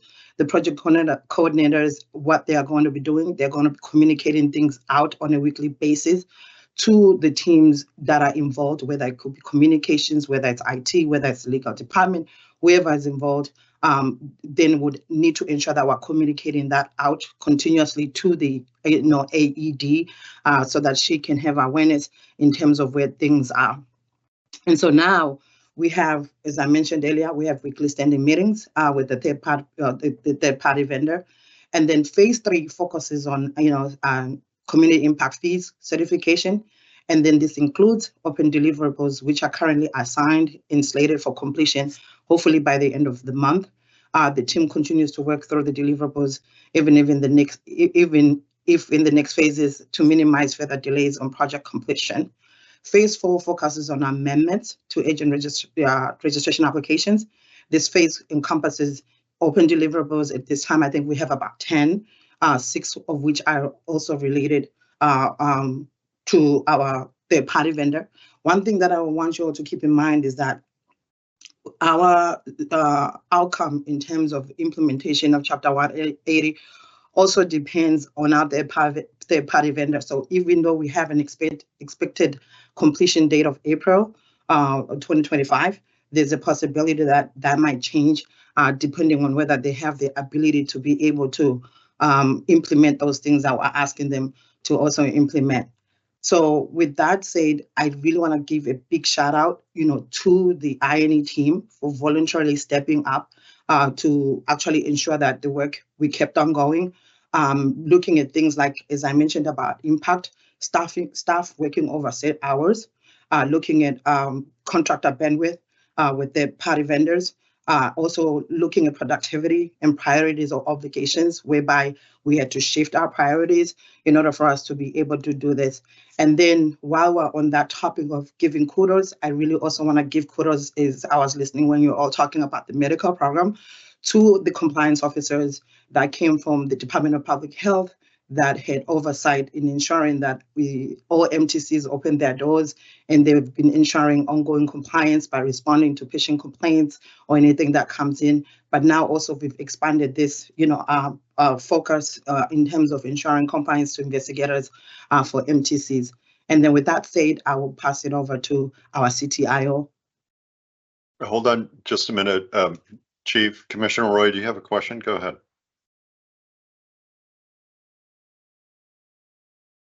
I do. Thank you, Chair. And before Paul explains the third party, I'm very interested in that, the role. And thank you so much, Chief Jones, and to the entire multiple teams that I know have worked so hard on this. My question is on this chart. Can you see the slide that's up? So I'm a little confused. It says total 282. And what does that mean? Because none of that adds up to 282. So can you explain what total means? And is it encompassing all these things? Because I just can't follow that chart. Right. So if I may, Acting Chair. So basically what's happening, Commissioner Roy, what you're looking at is the deliverables. We had a total of 282 deliverables as of January, I believe as of February 6th of 2025, right? But those deliverables, the numbers are changing. Out of those 282, 208 have been completed. So I'm trying to do the math on top, from the top of my head. Yeah. That means if I to subtract that, I believe it's about, the difference will be about what, 282 minus 28. Wait a minute, trying to do the math. If somebody can help me out, will be about 73, right? So we would have about 73 or so around that ballpark. And then out of those 73 that are incomplete, there's 38 that are pending, yet to start, right? Yet to commence. No work has been done as of yet related to that. And then in progress, out of those that have not been completed, we have about 35. That is the understanding with what I have related to what that means. So I know that there could be a typo in there in terms of probably maybe what you're seeing here, but that's the numbers. And then again, the numbers fluctuate, which is why I put a disclaimer that you might see that, on this chart, we have about 282, but in actuality, because an added task, could be also added to those deliverables due to needs. And for example, when we're working on equitable relief, one of the things that we noticed is that we needed to establish a process, establish an SOP, and then to ensure implementation and things like that. So that's something that might not be reflected, as a deliverable right now. But as we are going through the implementation, as I mentioned, that some of the things that were not really identified is impact on staff, and certain things that we're realizing is that staff, they have to work a lot of hours. So with the pivoting and the shifting all the time of priorities, there's a possibility that an added task that you're not seeing on this is a deliverable. It could be a situation whereby now it turns into a deliverable and the numbers keep fluctuating. So now it might look at 282. Next time we come back, it might be 285 or less. And that's why the commissioners, I think you need to be well aware of what we're dealing with internally as far as deliverables are concerned. Commissioner, I had the same question. I think the numbers kind of, as Chief was explaining, I think the numbers kind of fold into each other. And they might be off by one, but it's that 208 plus the 73 at the top. So they might just be off a number, but all of those are kind of folded into each other. Thank you very much, Chief. You're welcome. CTIO, do you want to take it for the last piece of this? Certainly. Thank you, Acting Chair. And I too are on the list of the walking sick in the commission, so I've been out all week, and glad to be able to be back and be here for today. And thank you to our two previous speakers on this topic. The IT team is Noam has noted has been involved. Ours is kind of towards the end of the road. Once the regulation's been written, the rules, the decisions been made, then the IT team gets involved to help implement that. And typically it's working with our third-party vendor primarily, since most of these have impact on our applications, with our Mass CIP system, sometimes with our MMJOS system, having to update existing applications. We've had to add new applications, updated documentation, verbiage on the various platforms, and that's a fairly complicated process because we have to wait until the final decisions on what it is exactly we're implementing, so we know what have programmed. And we're also, as we work with our Mass CIP provider, we're also weaving in all our other projects at the same time. So we're trying to manage the priorities of not only Chapter 180, but other demands within the agency for our various platforms. The IT team, and especially our IT project manager, is involved in the committee as well. Takes the input, works with our providers to develop, test, usually done in the test environment first, and then schedule for implementation.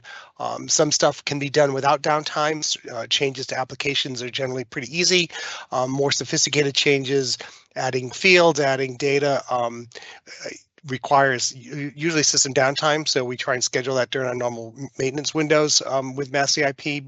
And that's it sounds simple enough, but it certainly can be a time-consuming task to get all those details together and make sure everything's working properly, tested, and fully implemented. In addition to the tasks that we have listed here, our data team has to work on the back end with all the different changes to the various applications and the data being collected. Reports that we run routinely and have to be updated as additional data fields become available, and added to reports, and new reports are also being requested as results of the Chapter 180 program. So that's really the IT team's function in the program. Thank you, CTA. Glad you're feeling better. Commissioner Roy, any questions? I don't see Commissioner Camargo on my screen right in front of me. Hang on. Commissioner Camargo, any questions? We're all set. Commissioner Roy, are you good? I am. I just, and thank you, Paul, for that update. And IT does play a crucial role with the final execution of a lot of these things. I was just on our website and I'm looking at where folks can find documents, and we seem to be amassing a lot around Chapter 180, whether it's the host community model template, the host community waiver, the community impact fee waiver, the municipal equity evaluation form. So I don't know if there's a way, because these are all interdispersed with many other different forms and templates that aren't related. We have so many. Is there a way to just kind of house them in its own tab, or Chapter 180? Like, they're interspersed with like change of ownership, and they're all, you know what I mean? You got to kind of scroll through. So I don't know if there's a way, just like a Chapter 180 tab that could be entertained. May I, Chair? Of course, go ahead. Thank you, Commissioner Roy. I think that's a wonderful suggestion, and I certainly reminded me that I neglected to mention our communications digital team, especially on the commission website involvement. Certainly, we'll reach out to that team and see if we can do something to create a secondary grouping just to make it a little bit easier to find stuff related to Chapter 180. I think that's a very good suggestion, and glad to look into it. Thank you, Paul. Okay. Thanks, team. This work is just a reminder for me that, when a bill passes or we go through regs, that there is certainly an impact and a lot of work that goes on behind the scenes to fully implement statutory changes like this.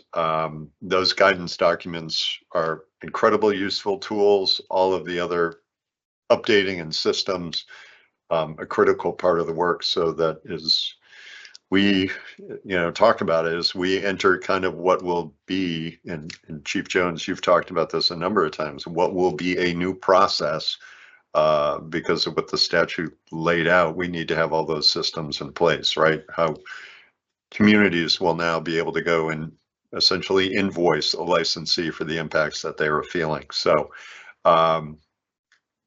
again, it's not an easy process. There is a complete impact assessment that goes on for these types of big changes. And I just want to express my thanks to the working team as well, the implementation team. We're close. Whatever you need from us in terms of making sure items are added to the agenda so we can address them, so we can continue to meet the timelines that you've set, please let us know what those agenda items need to be. Okay. Any other questions on this Chapter 180 implementation update? Acting Chair, may I make a comment? Of course. Go ahead, Debbie. Yeah, so thank you. So internally, we did start a strategy meeting and around the Chapter 180 implementation. And our next meeting really is to determine where we are right now, what are some of the challenges that we're facing, and where can we find the resources to meet those challenges. So that's an excellent question that you just asked about, how commissioners can help. So just wanted the commissioners to know that, we continue to monitor this program, and our next step will be to determine where we are right now, the challenges we're facing, and you've heard some of them here.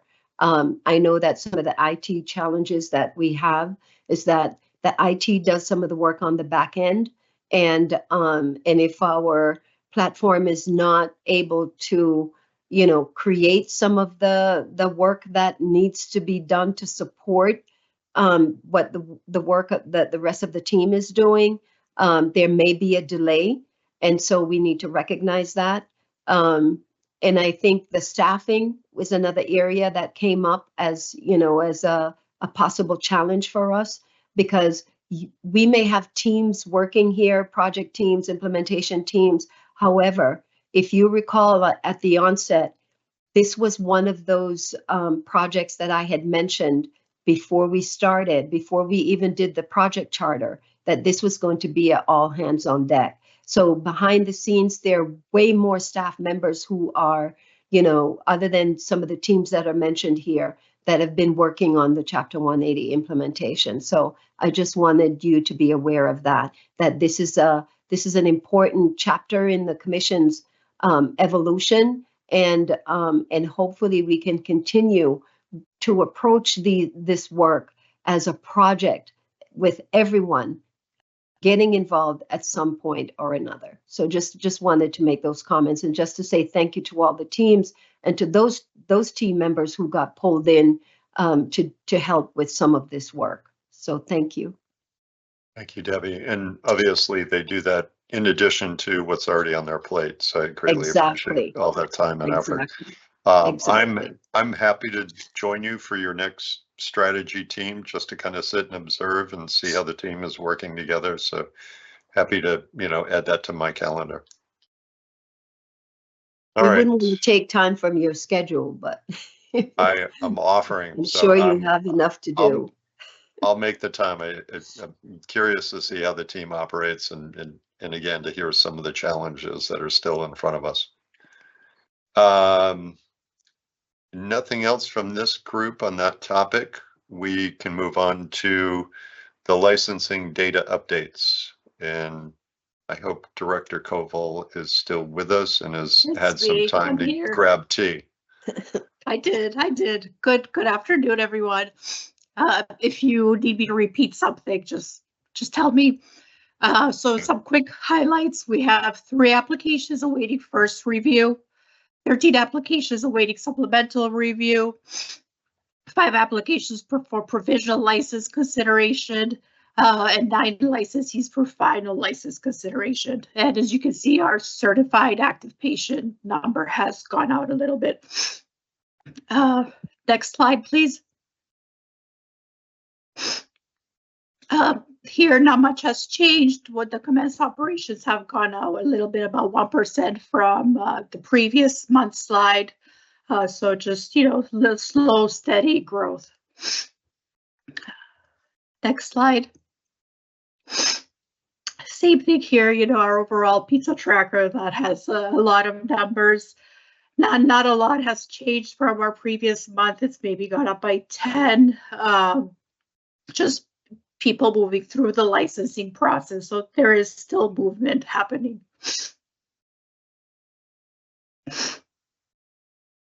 Okay, now to our HCA slides. We have about 100 more HCAs received compared to the previous month. The compliant models have gone up by 20, and the overall compliant HCAs went up by 100%. In terms of towns, we have added 4 more to the list of towns having compliant HCAs compared to the previous month. If no questions, okay.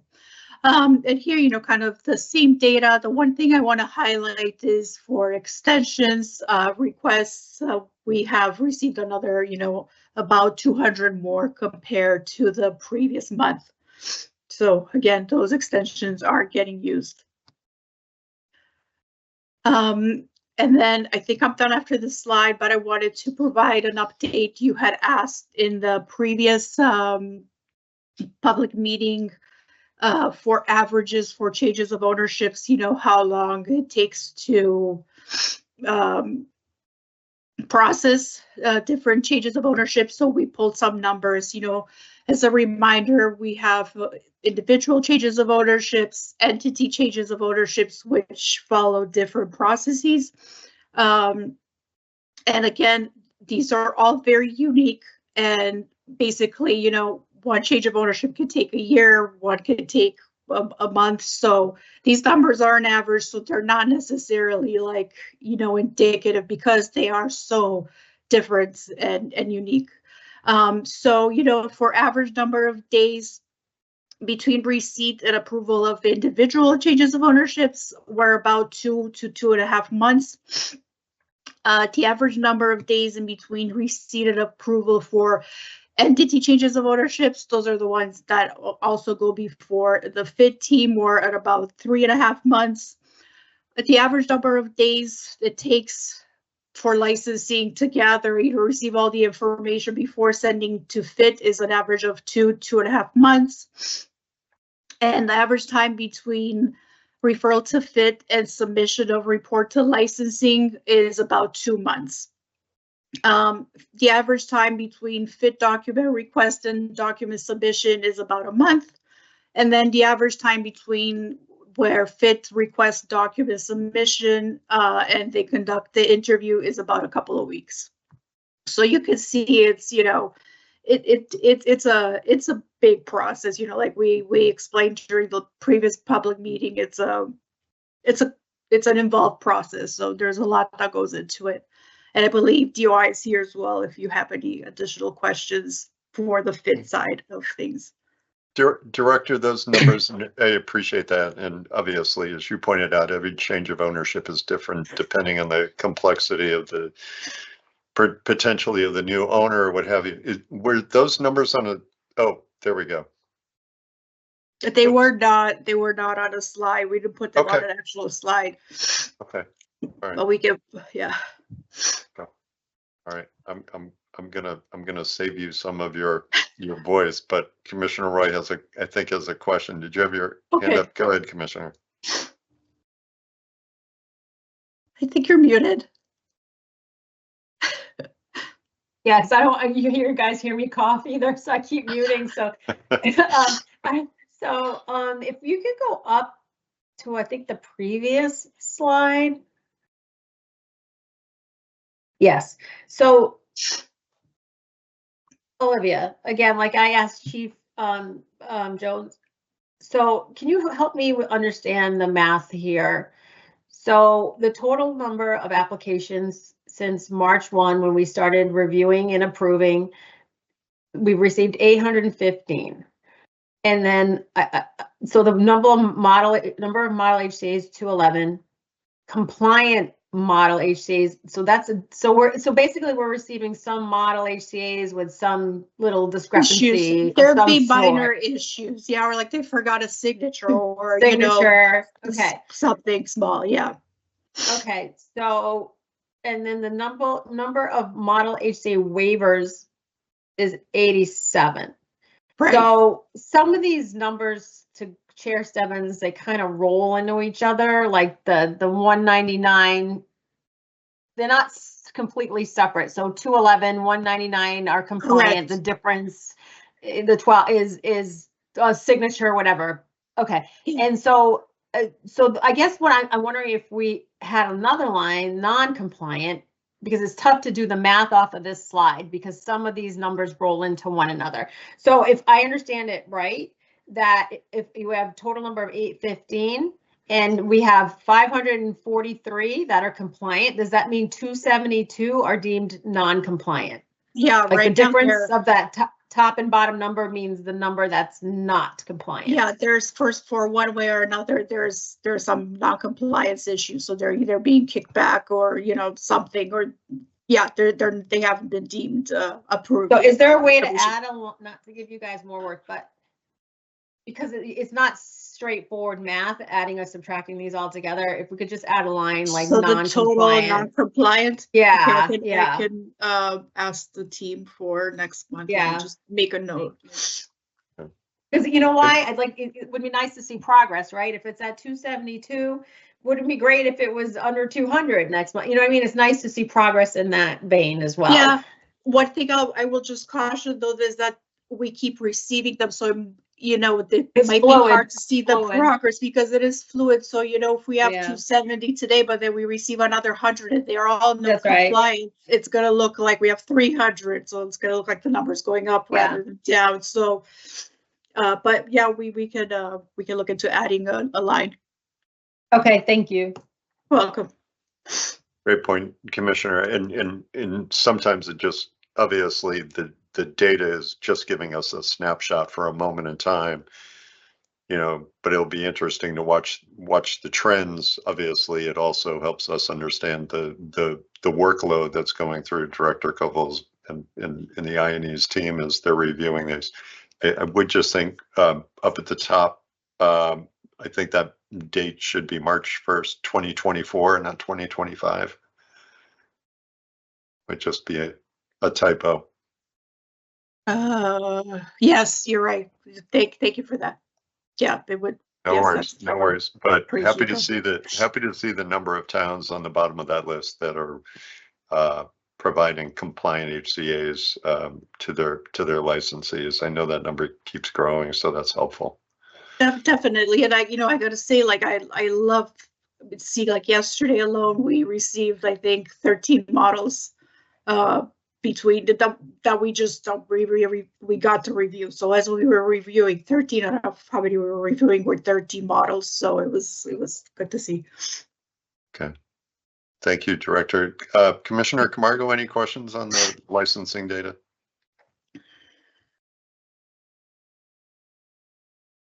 You're good? Okay. All right. Thank you. All right. All right. Director, is that it for your report? For this part of the report, yeah. And I just wanted to let everybody know I sound worse than I am. It's just, I don't know why my voice, like it's just my voice is playing with me, but I'm not like dying sick or anything. It's just Good. My voice Good. decided to sound like Elmo today. Very good. Appreciate you sticking with us. I Oh, thank no you for that. problem. My pleasure. All right. All right. I think that's it for me. If that's all that's there for the licensing data update, I see Annie, you're ready to jump in. I'm going to suggest, if it's okay, that we recess for about a half hour to grab lunch and come back at 1:15. Does that work for everybody? I know it works for Annie. She already gave me the thumbs up. Works for Commissioner Roy. Commissioner Camargo, somehow you moved to another screen. Hang on. Is that good for you? Okay, you got thumbs up too. All right. All right, we will be in recess until 1:15. Thanks, everybody. Appreciate it.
Hey, Commissioner.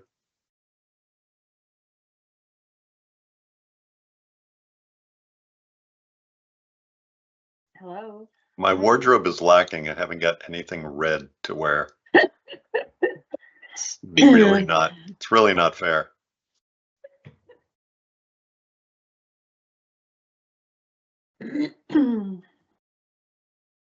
All right. Well, commissioners, we have Annie. I think we are good to go. Annie, welcome. How are you? I'm well, I'm well. How are you? You might be one of the few on this meeting. Had it last week. All right. So much better, much better. Very good. Yeah, so thank you for asking. I hope you are all well. We have 5 changes of ownership before the commission today. The first one being FFD Enterprises. They are seeking a change of ownership and control over 1 adult use license and 1 medical marijuana treatment center, and are requesting to add 4 individuals and 1 entity. Additional information is contained within the executive summary for the commission's review and consideration. Therefore, commission staff recommend review and decision on this request, and if approved, do request your approval be subject to the conditions before you. Colleagues, any questions on this proposed change of ownership? Okay, seeing none, I'll seek a motion to approve the change of ownership of FFD Enterprises Mass, Inc. Do I have such a motion, Commissioner Camargo? So moved. Do I have a second, Commissioner Roy? Second.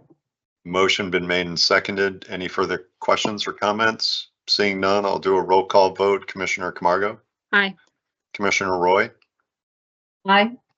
And Commissioner Stebbins votes aye. 3 in favor, none opposed. All right, Turning Leaf Centers, Northampton. Go ahead, Annie. The licensee here is Turning Leaf Centers Northampton. They are seeking a change of ownership and control over 1 adult use license and are requesting to add 2 individuals and 1 entity. Additional information is contained within the executive summary for the commission's review and consideration. Therefore, commission staff recommend a review and decision on this request, and if approved, do request your approval be subject to the conditions before you. Okay. Any questions or comments on this change of ownership? Seeing none, I'll seek a motion to approve the change of ownership of Turning Leaf Centers Northampton. Do I have such a motion, Commissioner Roy? So moved. Do I have a second, Commissioner Camargo? Second. Motion made and seconded. Any other comments or questions? Seeing none, I'll do a roll call vote. Commissioner Camargo? Aye. Commissioner Roy? Aye. Excuse me, aye. And Commissioner Stebbins votes aye. 3 in favor, none opposed. All right, Annie, we'll move on to AW Funding LLC. Thank you. The licensee here is AW Funding LLC. They are seeking a change of ownership and control over 1 adult use license and are requesting to add 4 individuals and 1 entity. Additional information is contained within the executive summary for the commission's review and consideration. Therefore, commission staff recommend review and decision on this request, and if approved, do request your approval be subject to the conditions before you. All right, thank you, Annie. Any questions on this change of ownership from my colleagues? Okay, seeing none, I'll seek a motion to approve the change of ownership for AW Funding LLC. Do I have such a motion, Commissioner Camargo? So moved. Do I have a second, Commissioner Roy? Second. Motion been made and seconded. Any further comments or questions? Seeing none, I'll do a roll call vote. Commissioner Camargo? Aye. Commissioner Roy? Aye.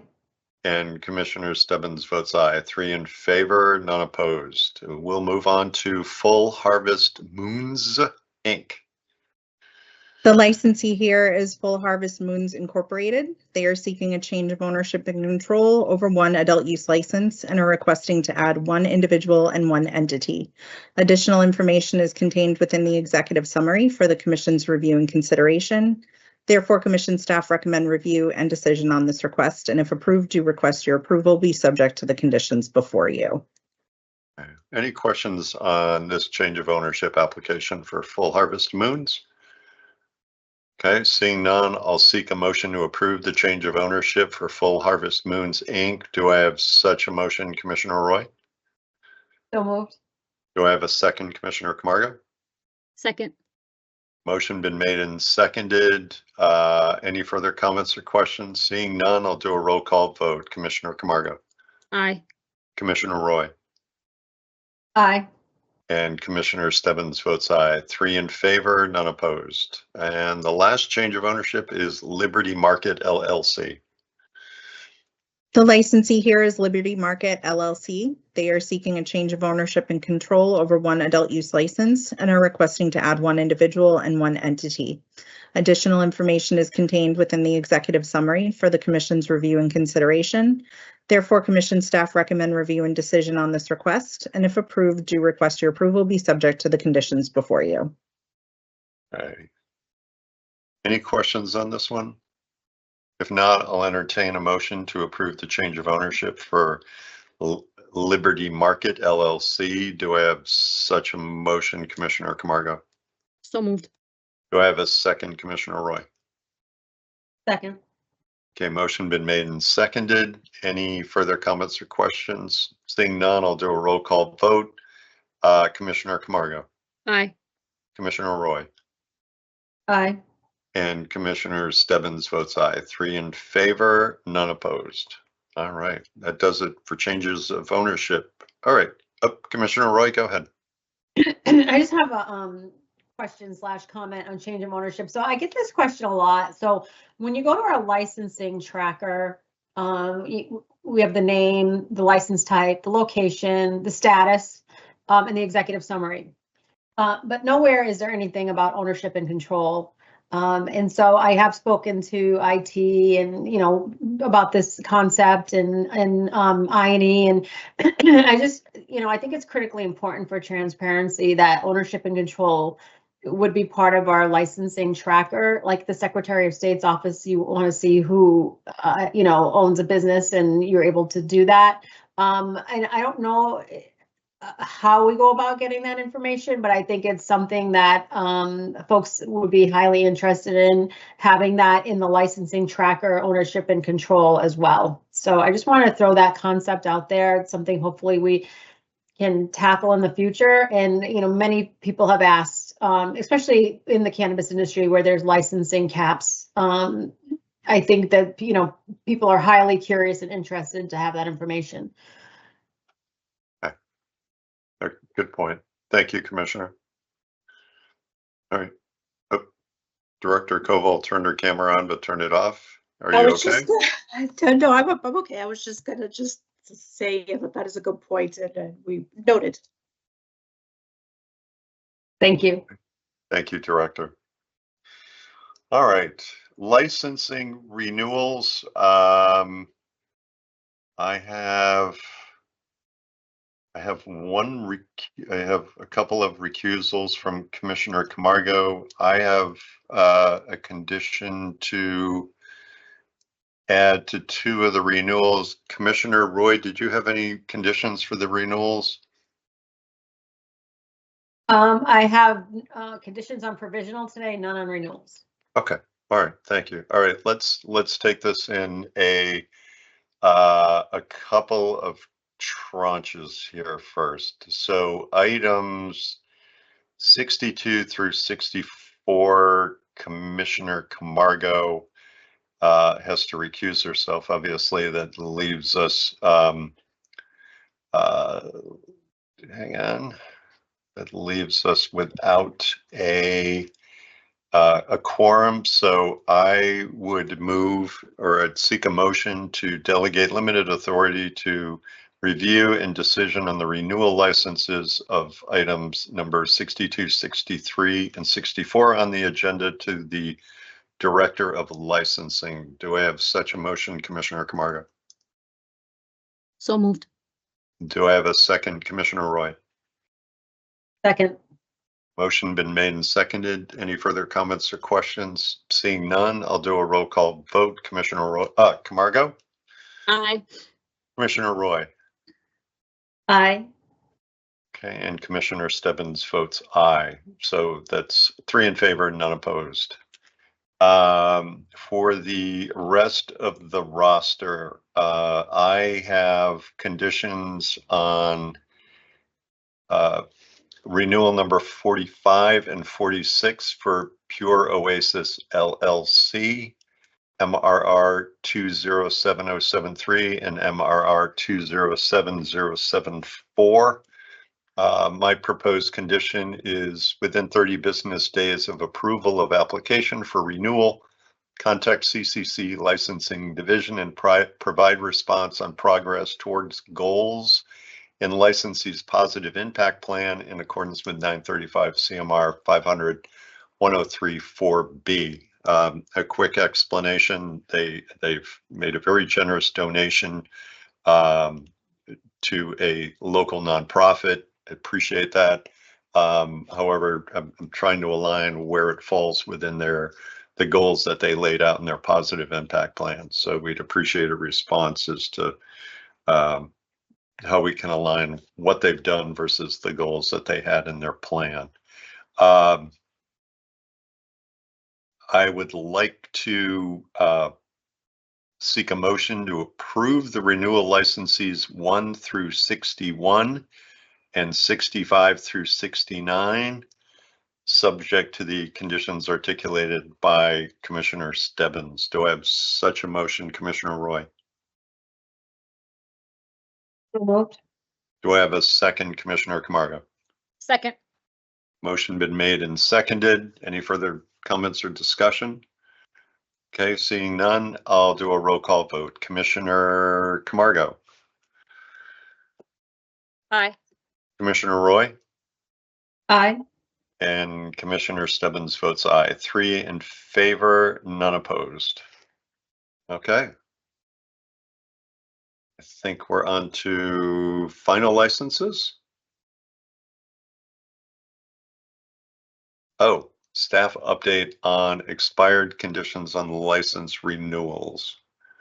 And Annie, I don't know if you're taking this on or Director Koval, but invite her to come in and talk about these license renewals if she'd like. I can speak to the expired conditions on license renewals. Okay.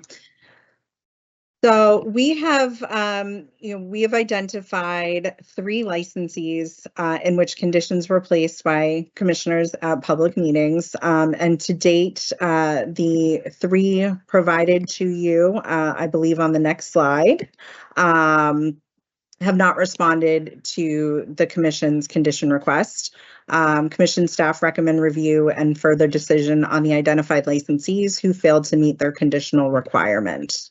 I'm happy to provide you with more information if needed, but we are looking hopefully to obtain your guidance on how you would like to proceed. Okay. First of all, I realized going through the packet, these are 3 licensees who I attach conditions to their either their provisional license or their license renewal. I also appreciate that other licensees who I've attached similar conditions to have seemed to respond in time and as appropriate follow-up. I've also tried to update some of my language because I can see provide an update might be a little ambiguous to somebody if they don't have an update to make. I think what we're looking for are these licensees to respond, and I appreciate the outreach that licensing has done to these. I don't think these are folks up for renewal, even though I see the second one, Turning Leaf Centers Northampton LLC, was just the subject of a change of ownership. But happy to entertain discussion. I'm not sure I don't anticipate we're taking a vote to suspend their license or deny their license. I think we're trying to demonstrate that we do obviously require all of our licensees, whether they're provisional or whether they're coming up for renewal or final, that they do comply with the conditions that all of us set forth and what I think are always well thought out and well articulated license conditions. But I open the floor if my colleagues have any questions or comments that they would like to make. Commissioner Roy, go ahead.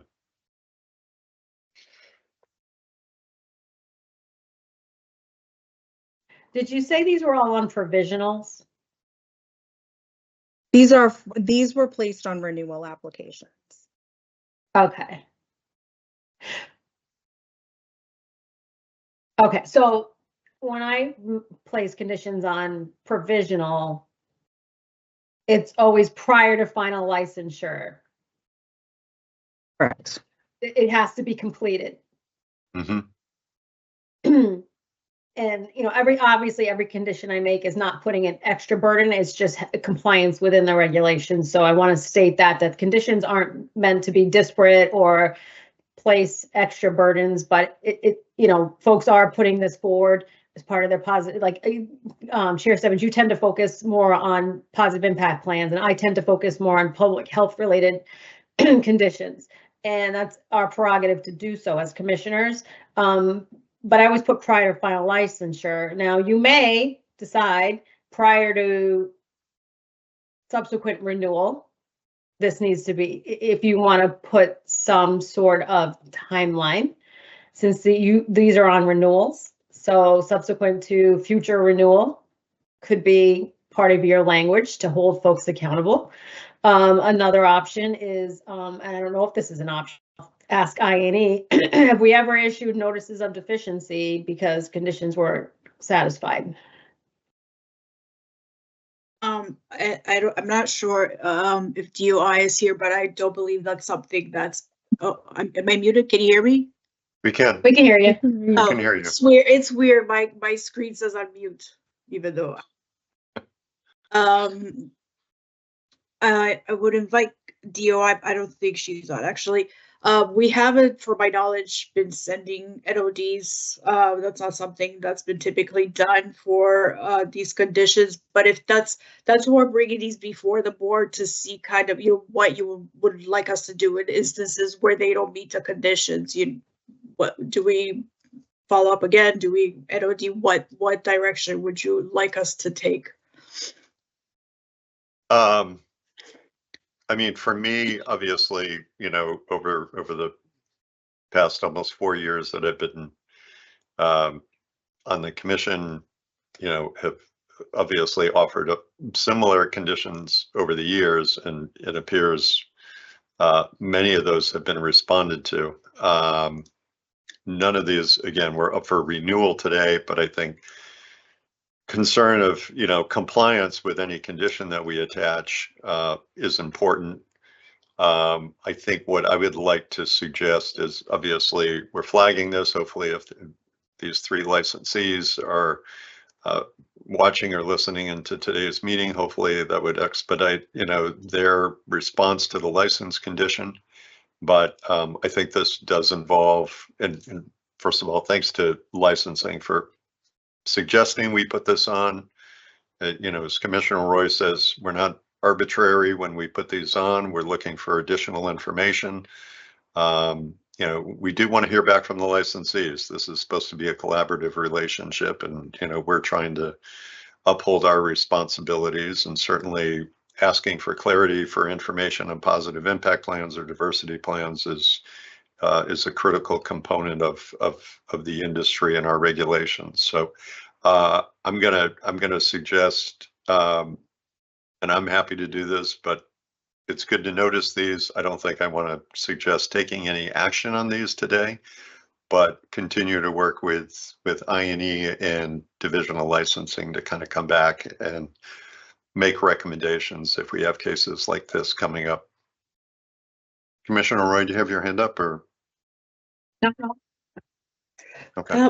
So just to clarify, so going forward, we'll continue bringing them to the board for people who don't meet conditions, just for knowledge. But we're not going to do any other additional follow up right now with these 3.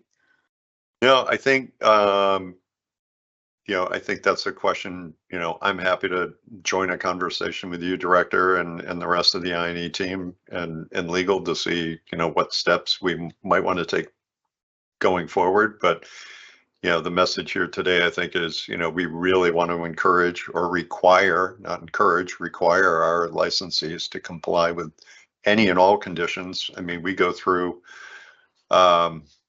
changes of ownership, right? And there are conditions that licensing attaches. There might be conditions that commissioners decide to attach, but it's a requirement that our licensees, out of the hundreds out there, I'm happy that this number is small, but we want to encourage compliance from all of our licensees.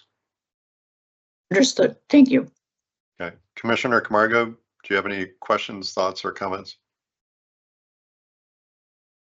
No, I agree. I'm just happy to see this on, so thank you. Okay. All right.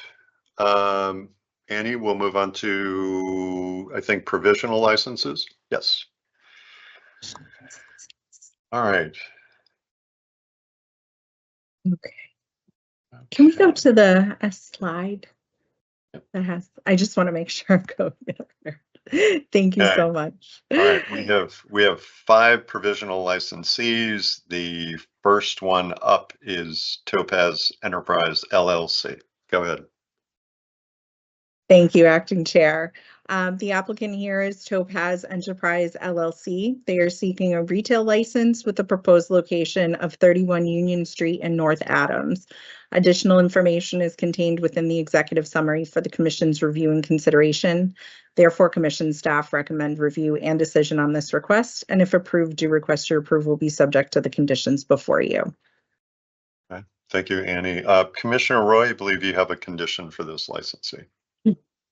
I do. Thank you. For Topaz Enterprise LLC, prior to final licensure in accordance with 935 CMR 500-140G, 6G, please include the phone number for the Massachusetts Substance Use Helpline on your consumer education.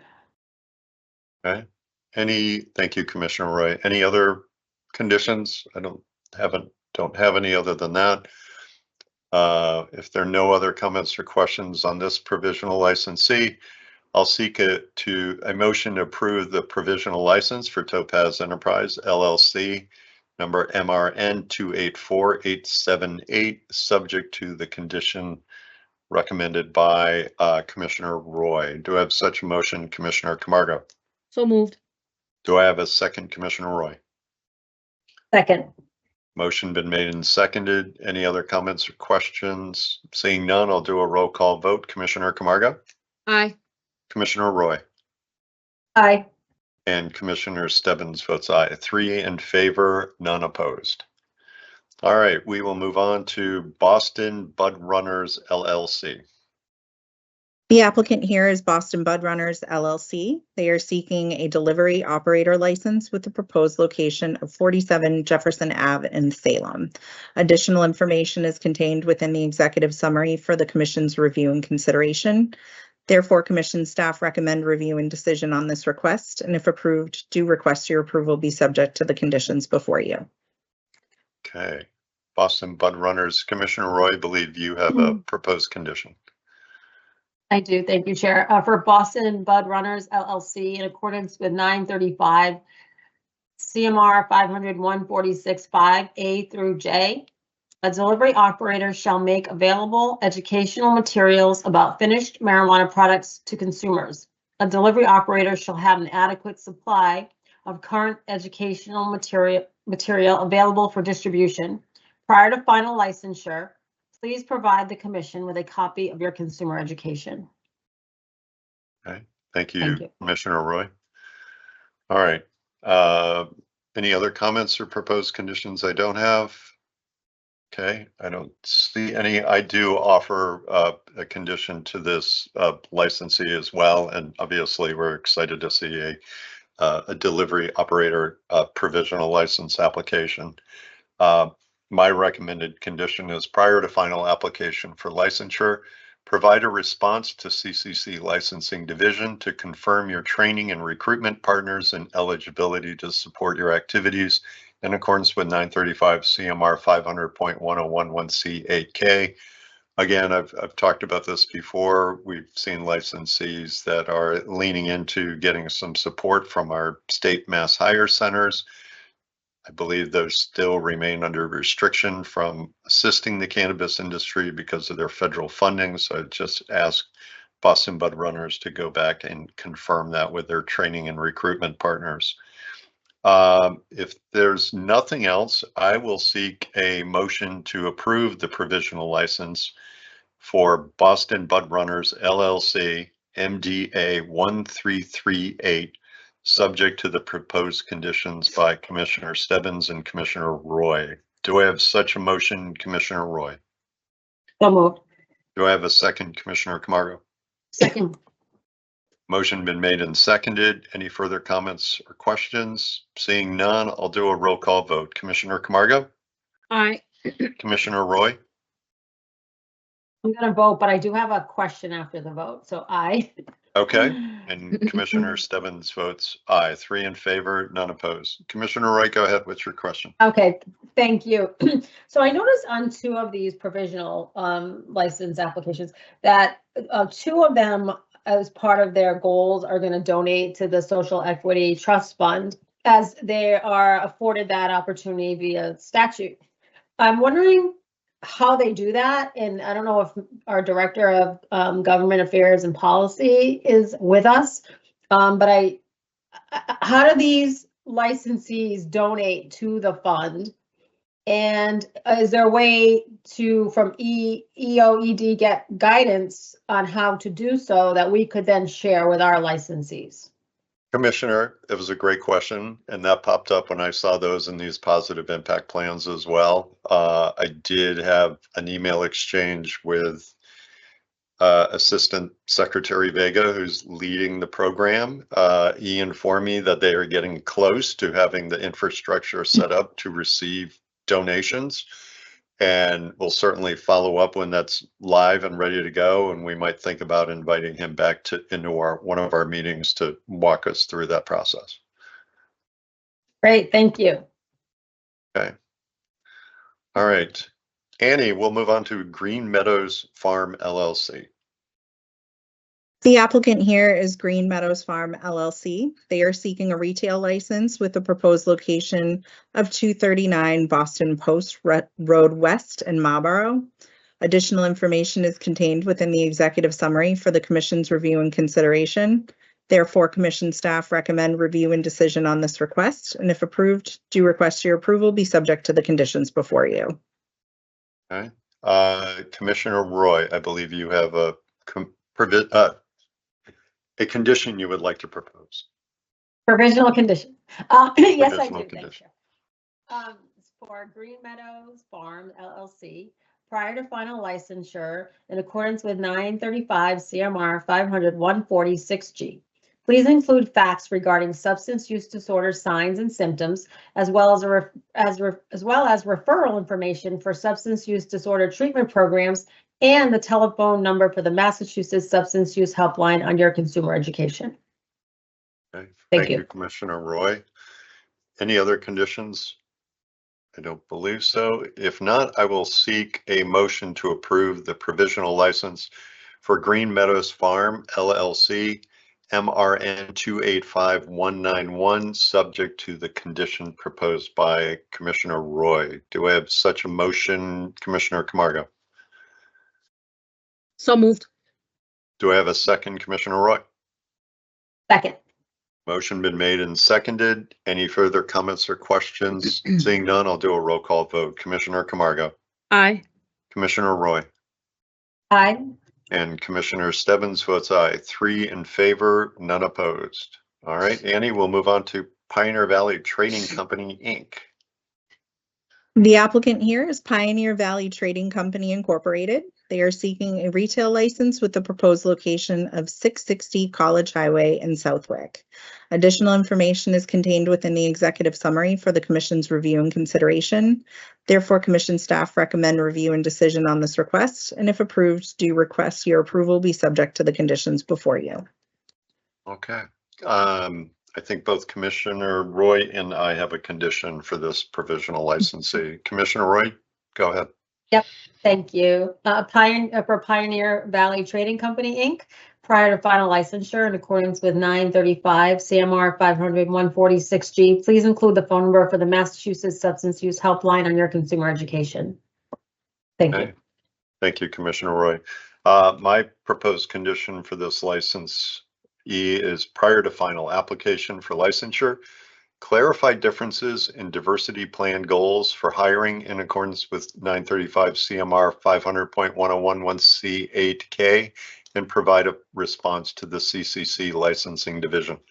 Going through their diversity plan, they just had numbers that didn't align with other numbers in their diversity plan, just asking for some clarity with respect to their plan and goals. Anything else for consideration on this licensee? If not, I will seek a motion to approve the provisional license for Pioneer Valley Trading Company, Inc., MRN 285301, subject to the proposed conditions by Commissioner Roy and Commissioner Stebbins. Do I have such a motion, Commissioner Roy? So moved. Do I have a second, Commissioner Camargo? Second. Okay, motion been made and seconded. Any further comments or questions? Seeing none, I'll do a roll call vote. Commissioner Camargo? Aye. Commissioner Roy? Aye. And Commissioner Stebbins votes aye. 3 in favor, none opposed. All right, Annie, our last one, Pure Framingham. The applicant here is Pure Framingham Incorporated, doing business as Smith Cannabis Company. They are seeking a retail license with the proposed location of 85 Worcester Road in Framingham. Additional information is contained within the executive summary for the Commission's review and consideration. Therefore, Commission staff recommend review and decision on this request, and if approved, do request your approval be subject to the conditions before you. Okay. Commissioner Roy, you have a proposed condition for Pure Framingham. Thank you. Yes, for Pure Framingham Inc., prior to final licensure in accordance with 935 CMR 500-146G, please include the phone number for the Massachusetts Substance Use Helpline in your consumer education. Thank you. Okay, thank you, Commissioner Roy.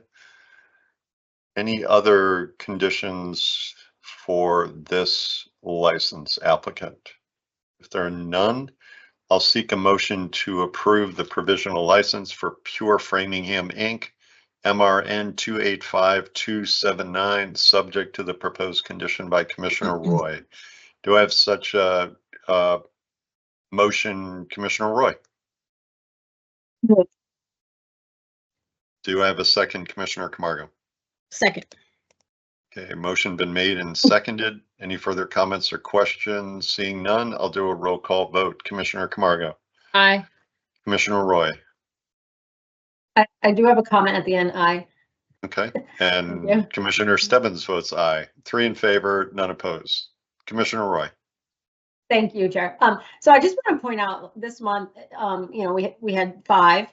It seems like a year or two ago we'd have exponentially more on provisional, so that seems to have slowed down, and I think 1 month we had none. And of the 5, 4 are retailers and 1 is a delivery operator. So I just think we just need to be mindful to see what's coming through to getting to that next phase. There's no product manufacturers, there's no cultivators, there's no micro businesses. So I just want to make a mental note, not only the quantity, but what license types are coming through on this phase as we move forward. It's a great point. Thank you for pointing that out. It is interesting. I'm sure we could have a conversation with licensing to see what some of those trends are, but yeah, from even a year ago, there were probably fewer provisional licenses, but interesting to see again what license types are being pursued right now. Okay. Annie, is that it? Oh no, we have final licenses. My apologies. We do have final licenses. There are 9 final license recommendations for the Commission's consideration today. Commission staff recommend review and decision on these final licenses, and if approved, do request your approval be subject to the conditions before you. Okay. Any questions or comments on this list of final licenses? And to Commissioner Roy's previous point, we have 1 retailer, 2, 3, 4, 5, 2 product manufacturers, and 1 cultivator. So if there are no questions, I think we can do this all as a slate. I would seek a motion to approve staff recommendations on final licenses numbers 1 through 9. Do I have such a motion, Commissioner Camargo? So moved. Do I have a second, Commissioner Roy? Second. Motion been made and seconded. Any other comments or questions? Seeing none, I'll do a roll call vote. Commissioner Camargo, Aye. Commissioner Roy, Aye. and Commissioner Stebbins votes aye. 3 in favor, none opposed.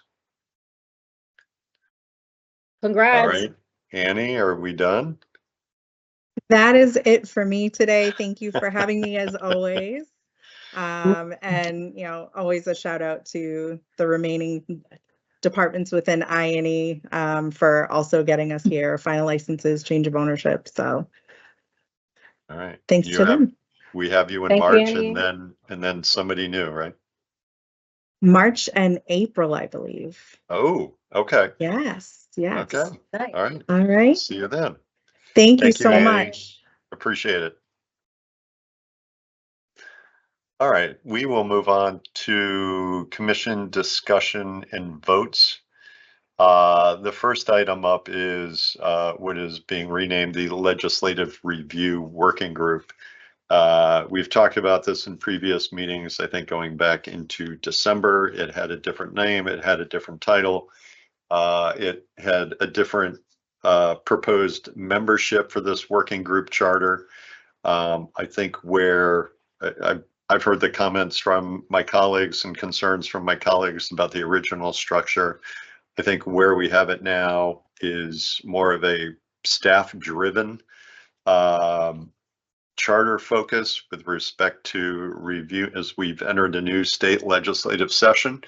There are a number of bills out there covering any number of topics that might impact our regulatory authority as well as the industry. I think Commissioner Roy and I, as kind of sponsors of this working group charter, and again, this working group charter, we're proposing to accept the draft charter and then obviously send it to the new ED when he joins us for his final approval. But, we do want staff to come together. We want staff to work with work under the lead of our Director of Government Affairs and Policy to assess the bills that have been filed, get feedback from across departments within the commission to see how these may impact the commission and the industry, again, from their standpoint. And then if they felt there were issues of concern, that they would bring them back before the full commission. And then as we know through our policy, we don't take direct action on voicing support or opposition to a particular bill, but we do it as a policy consideration. Again, I think this is an important working group for us to have. You kind of see in the charter, the meetings appear less frequently the further we get into the legislative session. But I think in terms of, my interest in making sure we have a collaborative relationship with the legislative committees, that, we want to look at what's being proposed. I think we've all heard that, there might be things that are issues that we could address regulatory wise, as opposed to, requiring any change to a statute. But we really want to kick this group off, have them work collaboratively, and again, bring suggestions, policy concerns back to the full commission, where I do feel Commissioner Concepcion's great work on a legislative and executive branch outreach strategy would certainly come into play at that point. So that's just kind of how Commissioner Roy has been great. Our Director of Government Affairs, Matt Giancola, and his team have been helpful to the discussion. And again, our hope is to approve the working group draft charter, and then, it would go through the normal process of having the new ED when he joins us to review it and ultimately give it approval. But I think as commissioners, we wanted to place a focus at this point, new legislative session, and encourage our staff to be involved in reviewing bills that have been proposed, policy issues that we might consider. So, Commissioner Roy, do you want to add anything? Yeah, I do, and thank you. And thank you for this concept. And I know we've been working to get it to a place where everybody is comfortable with that. And I can appreciate that. And so I think this is really critical because earlier in today's meeting, we went over the Chapter 180 implementation update, and they've done so much. They've had 208 completed deliverables, but 73 that still need to be, and some are pending. And my point of bringing that up is if that, the acts of 2022, we still have so much work ahead of us, but new legislation can bring new work. And we need to be prepared if we see something that's moving forward, and we need to know the impacts on our staff, on our resources, on our bandwidth. And I think this proactively helps us do that, to get prepared for how it will impact the commission, because we're still working on legislation that was passed because it was behemoth in size and scope. But there'll be other things coming down the pike, and we have to be proactively prepared to be able to handle them. Thank you, Commissioner Roy. Commissioner Camargo, any thoughts or questions? No, I mean, we spoke about it. I get it. I think you all sort of heard the feedback that Commissioner Concepcion and I had given, I think, a few months ago, and I get it.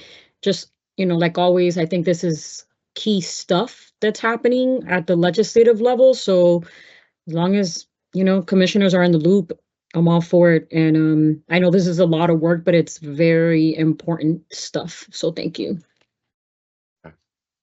All right. If there's no other comments or discussion, I'll seek a motion to approve the legislative working group draft charter and recommend that the approved draft charter be submitted to the executive director for his final approval and consideration. Do I have such a motion, Commissioner Camargo? So moved. Do I have a second, Commissioner Roy? I have a question. Sure.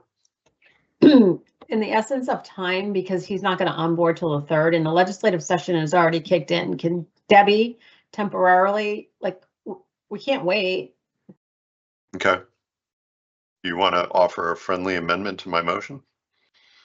I do. I mean, when Travis gets here, obviously he will be the lead on this, but I just don't think we can afford, plus he's got to onboard, right? Right. So, and that's, still a few weeks away. So if you read your motion language again, perhaps I could provide a friendly amendment. Sure. I'll try to paraphrase it. I won't paraphrase it. I seek a motion to approve the legislative review working group draft charter and request that the draft charter be submitted to the executive director for his final approval. You want to amend that to the acting ED for approval? Yes. Okay. I do for now, All just so we get it up and off the ground. Yeah. All right. I will accept that friendly amendment. I will go back to Commissioner Camargo. Are you okay with that amendment? I am. And I guess a request too is, Sure. Can you just, once it's signed, can we all get a copy of it? Or Sure. put it in the intranet for charters so we could see it? Okay. So what do you want me to do? So moved? Or yeah? Yep. Mhm. Yeah, I'll so moved. withdraw my original motion. I will Mhm. offer my new motion with the amendment that Commissioner Roy proposed. So I will seek a motion to approve my amended motion. Do I have such a motion, Commissioner Camargo? So moved. Do I have a second, Commissioner Roy? Motion been made, seconded, voted. I'll do a roll call vote. Commissioner Camargo, Aye. Commissioner Roy, Hi. and Commissioner Stebbins votes aye. 3 in favor, none opposed. All right. Next is our triannual review of executive session minutes. I'll call our general counsel into the meeting. Again, if there are questions about any of the executive session minutes, we do have the opportunity to adjourn into executive session to review those and ask any questions. But with that, I will invite our general counsel. Thank you, Acting Chair. Good afternoon again, everyone. Before I get started, I just wanted to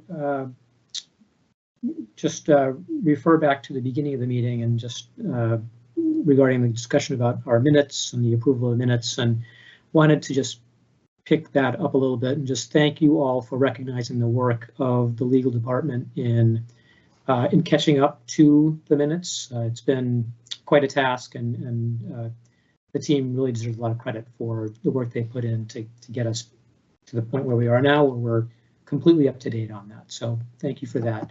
I won't name names because they know who they are, and I don't want to leave anybody out.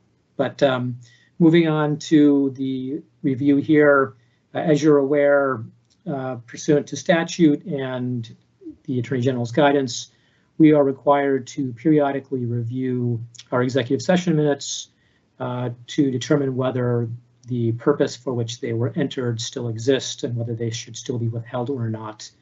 And we do that several times a year, hence the name triennial review. And so we have reviewed, we as the legal department have reviewed the outstanding executive session minutes and have some recommendations. First off, there are two sets of minutes relating to matters that are under federal protective order. Those executive sessions were entered into under Purpose 7, and we are recommending that those two sets of minutes continue to be withheld. Next up, there are minutes relating to litigation under Purpose 3. There are 7 sets relating to litigation under Purpose 3, which legal has reviewed and has determined that the purpose for entering executive session has now ended, and those minutes we are recommending be prepared for release under General Law, Chapter 38, Section 22, Sub F. There are 9 sets of minutes relating to litigation under Purpose 3 that we are recommending that those continue to be withheld because disclosure of those minutes would jeopardize the agency's litigation position in the matters discussed in those meetings. Moving on, there are 2 sets of minutes relating to negotiation strategy with non-union personnel under Purpose 2. The legal department recommends that those minutes continue to be withheld because disclosure would jeopardize the negotiating position of the commission if those records were now disclosed. And finally, there's 1 set of minutes relating to a complaint against the commission under Purpose 1. The legal department is recommending that set of minutes continue to be withheld because disclosure would jeopardize the strategic position of the commission and would have a detrimental impact. So at this point, what I'm seeking from the board is a motion to adopt legal's recommendation and to direct legal to prepare the 7 sets of minutes that I've referenced for review and vote at the next meeting in March. Thank you, General Counsel. First of all, I'll ask my colleagues if anyone feels that they need for us to adjourn into executive session to review any of the meeting minutes or any of the recommendations, but I'll ask if my colleagues seek the need to do that or have a need to do that.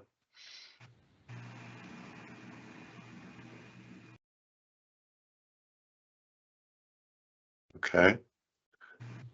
Commissioner Roy? No, General Counsel briefed me prior to today, so I think I'm all set. Thank you. Okay. Okay. Commissioner Camargo, any questions or comments?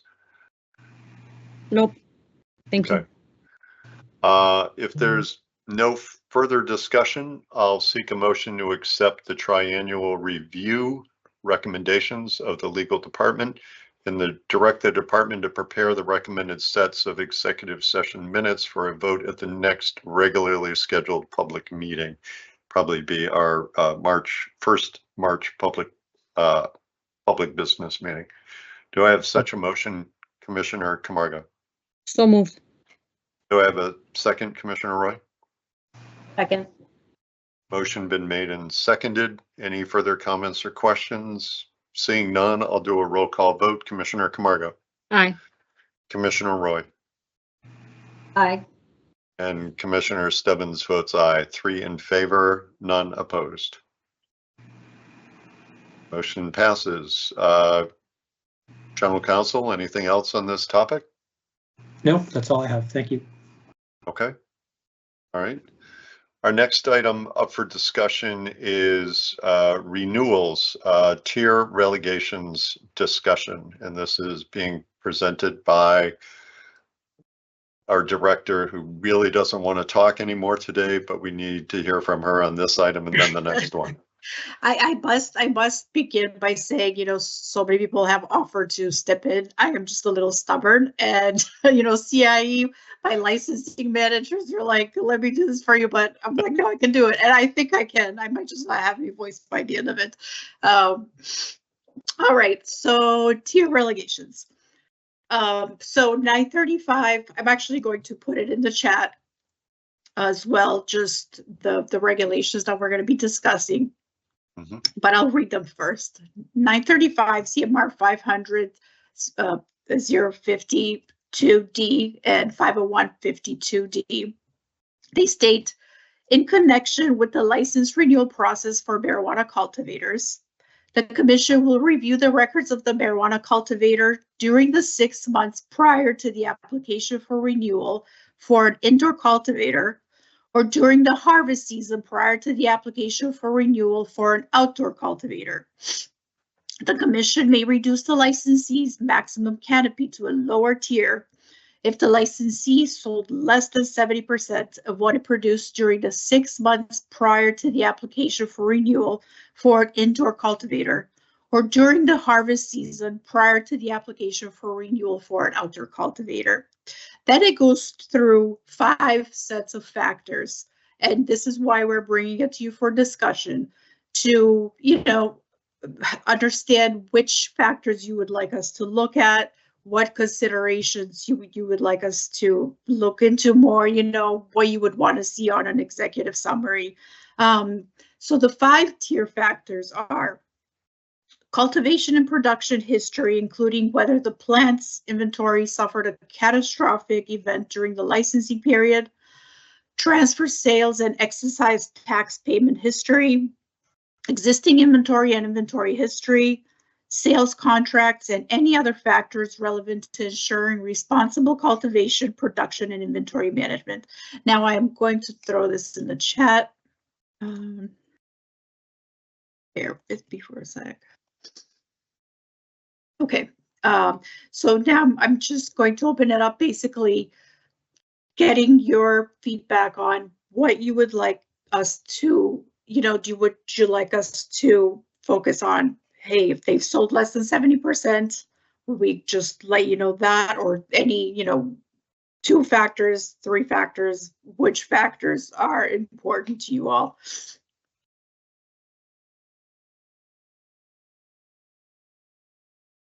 Commissioner Stebbins, I'm reading. I'm going off camera for 1 second just to read the thing. Sure. But I'm here. Okay. Commissioner Roy, go ahead. Dr. Coble, couple of questions about process. When do you foresee this being enforced? And I think in prior conversations, I had asked if any other jurisdictions have any similar mechanism, and if so, have we talked to them? And what are some of the unintended things that have happened, or loopholes, for lack of a better term? Great question. Have we consulted with them? Great question. So that's something we are currently, INE staff is looking into that, and we can gather more information to understand what other jurisdictions are doing. So we don't have that information right at this moment. but happy to bring it back to you. And in terms of when we're looking to implement it, again, it's whenever you guys would like us to. It's not something that we need to start doing next month, unless you want us to start next month. But since it sounds like you are having additional questions that we still do not have data for, would be up to the board. Chief Jones, go ahead. Welcome back. Thank you, Acting Chair. So for the board, this is why we brought this forth before you, because we want you to contemplate all those items that we talked about in terms of the criteria for tier relegation, and for your consideration to also think about implementation of tier relegation. When would you want that to start? So as far as information from other jurisdictions, this is something that we're gathering at this particular time through our Director of Enforcement training for him to look into more information related to what other jurisdictions are doing. But it's more so for you to contemplate and think about in terms of when this could start, because it's not something we've been enforcing.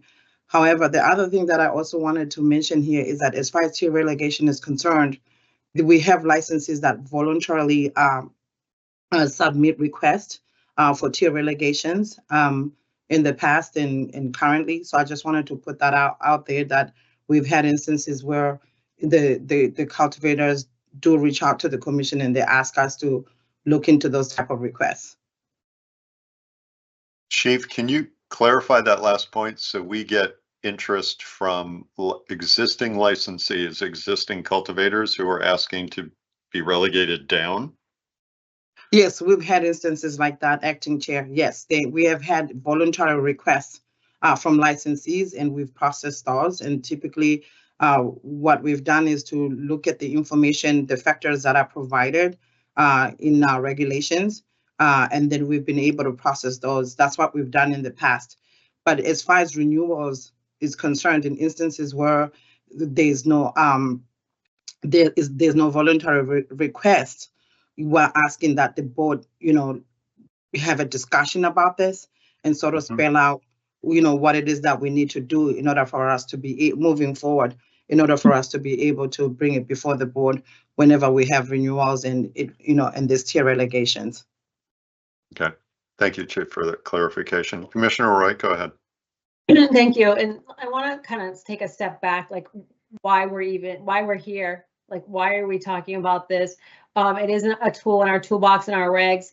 We used to have a slide. I think we've lost that, and I'm hoping to bring it back, where it would show the cultivators. It would show the different tiers, how much square footage we have in canopy. I haven't seen that slide in a little while. I think it's important we bring it back, because why are we here? So I'm looking at the pizza tracker, and we have 145 cultivators and we have 7 micro businesses. So what does that translate into square footage of canopy? And why are we talking about this? Because people have brought up moratoriums, right? We've all heard that different jurisdictions have utilized that, and with mixed results. And we're hearing about price compression and a glut of product in the pipeline, and so this is something we already have built into our regs, but I think let us look at where are we at in square footage. How many what are the tiers right now? Because if most of them are tier 1, we can't send them backwards as it's tier 0. So and I know most of them aren't in tier 1, but like I need to see that slide again. But I'm not saying I'm the one that actually brought this up, so in theory I am supportive of this, but I just want to make sure we have all the information in look at, I think that slide has been enormously helpful in the past. If you could bring it back. If I may jump in, I think in the current slide deck, I believe it's slide number 44 in the additional licensing data. So I believe it's number 44. At least is what I'm looking at. It might be a different number from over the overall agenda. It's called like cultivation application. It just shows you by tier. Did you see it by tiers? I don't see it. Where is it? It's on now, Commissioner. It's on now, Commissioner. Is this the one you're referring to? Did we go over it during the meeting? Did I? No, No. No, we don't go through this regularly. There's an additional packet that's my understanding has always been like at the end of the I know, PowerPoint with additional And data. we just got it a few minutes before the meeting. These slides were jumped into our book, like literally minute, and that's no one's fault, but I'm just saying, like, I haven't, I think this is important to kind of go over publicly, this one. Can I? Because we don't have time for it before. May I? Thank you. Commissioner Camargo? Yeah, thank you. Olivia, thank you. Commissioner Roy, I guess I'm talking to commissioners, but also Commissioner Stebbins. Would it be helpful if we sort of redirect the conversation and I guess, visually reframe it? And I don't think we can do that today, but like Commissioner Roy, I don't know if you can be helpful with the team or myself, it doesn't matter, but I think what it would be helpful is to sort of take some time to look at this slide and then think about, like what you said, right? What's the why? Why are we here? When are we looking to start something like this? What are other states doing? That's something that I asked Olivia yesterday as well. I know they're working on it. And then I understand what these each 1, 2, 3, 4, 5 mean, but what do they really mean, right? In an operational way, if we choose to do 1, 2, 3, or 4, or so on. And then almost like examples operationally of them that would be helpful for me to understand, to then sort of have a more focused conversation so that we can then vote on it, right? Like I feel like it would be good to hear, especially what other states are doing. So I don't know if we can reframe or refocus the conversation for a later time, but or those are the things that I kind of am thinking and looking at for today. I hope that makes sense. Director, I have a question now that because we have this slide up. You just remind us what those percentage numbers are on the side of the slide. So those are the percentages, the total cultivation commence operation licenses. So basically it's kind of showing you that the bulk of canopy, if you would say, that are commenced ops are tier 1 through 3. Okay. And like only 8% are tier 9, 10, 11. Okay.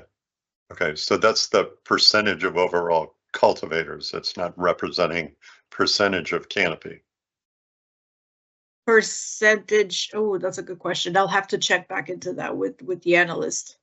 Okay. Because I think it might be percentage of licensees, not the canopy. Okay. All right. Okay. Good question. And I'll just add to what my colleagues have said. We've heard a lot about this issue, to the point Commissioner Roy mentioned. We've heard about, we've been reminded the commission has this tool as a way to deal with the price compression. And that, we should use it as a tool, especially if people aren't fully, cultivating out the canopy that they're allowed.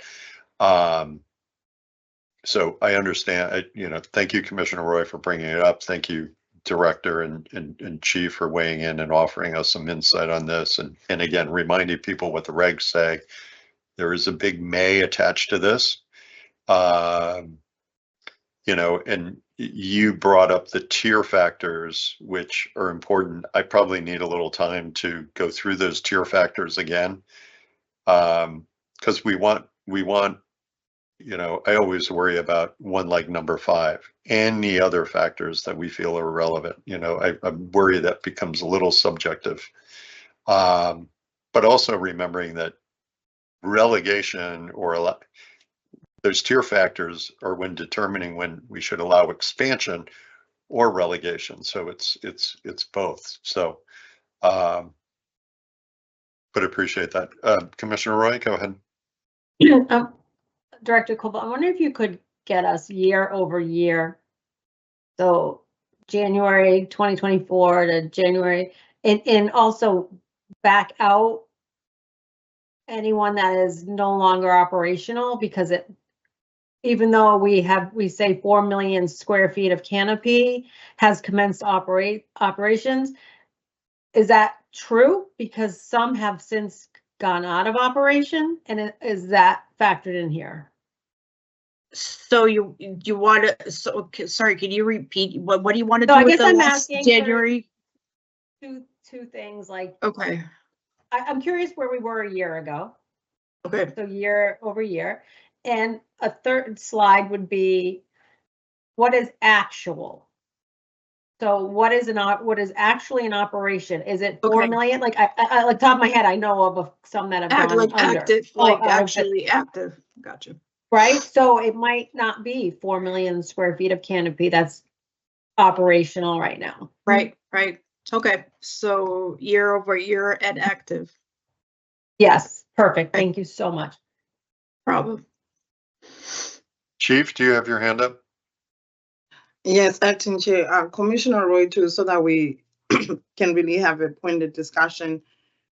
In terms of your breakdown, are you actually asking for a breakdown by, tier relegations or tier size? Is that what you're saying, that you want that year by tier size, or you're asking No, for, yeah? So I'm just asking for a slide that should be already created, that was shown at the January 2024 meeting. It should already be created. So there should be just pulling it from that board book and just putting them side by side, just to see over the last, we can go back. I mean, I'm sure we've only been doing this slide, I would say, less than 2 years. So, because I'm the one that requested this slide, the slide about the tiers. So what I would say is, if the slide should already be created. So just to look at the trends, it's just more to look at trends. And then, what is truly active. And then the other slide that was helpful was indoor versus outdoor. Remember, we had that slide too, like how many were indoor versus how many are outdoor. So that would be helpful for us too. Okay. Can I piggyback, Commissioner Stebbins? Go ahead, Commissioner Camargo. Yeah, Commissioner Roy, and I'm going to sort of say what I'm hearing you say. Some of the slides that you're speaking to were asking about, it would be helpful to grab those slides for the next conversation around this topic. I don't know whether they need to be on this, on the in this every single month. I'm sure they are or not, but I'm hearing you say, when we redo this next month, because it sounds like we're not going to finish the conversation today, when this gets back on the agenda, having those PowerPoints so that we can see the canopy, so that we can understand per license right now, plus the trends. And then I don't know if what I said earlier made sense or not, because no one really commented, but even what does it mean? If we get all the information from other states, that would be another point of conversation for this topic. And then the different tools that we have within the regs, right? Which is, I'm not going to read them all, but 1 through 5. And again, I can read them, I can understand them, but what does that mean? Again, operationally, I would like to hear from our team if they have any examples, like number 2, transfer, sales, and excise tax payment history. What does that mean? Right? So I think that we need to kind of go through each one before we say, yeah, we want to do 1 and 2 or 2 and 4 or 1 and 3. Like, what does that actually look like as it relates to the industry? So I think that would be the conversation that I think would be helpful. And I know that today's the first conversation, but Commissioner Roy, I don't know if that makes sense to you. Yeah, no, I appreciate that. It's looking at other jurisdictions. It's looking at trends in our own, state, and then getting a full depth of knowledge of what 1 through 5 means. I think that's what you're saying. So, yeah. Yeah. Can I, Commissioner Roy, and Commissioner Stebbins, I don't mean to overstep, but I'm curious if Commissioner Roy, do you have the bandwidth to work with the team to prepare for this conversation? Yeah, I could do that. Yeah, I don't know. absolutely. It's just a recommendation. I feel like you you've brought it up. You've been talking about this forever. You know, I've been saying put a stop to the industry for a minute. Give us a break to, right? So I know we have tools, but I think it'll be helpful because you've been speaking to this, to then be able for us to then have a more focused conversation the next time and just kind of go boom, boom, boom, yay, nay, but to really understand it. And I think you'll be the best architect of this. Again, just you could say no, but I'm thinking forward. Yeah, and I appreciate that, if I may, Chair. Of course.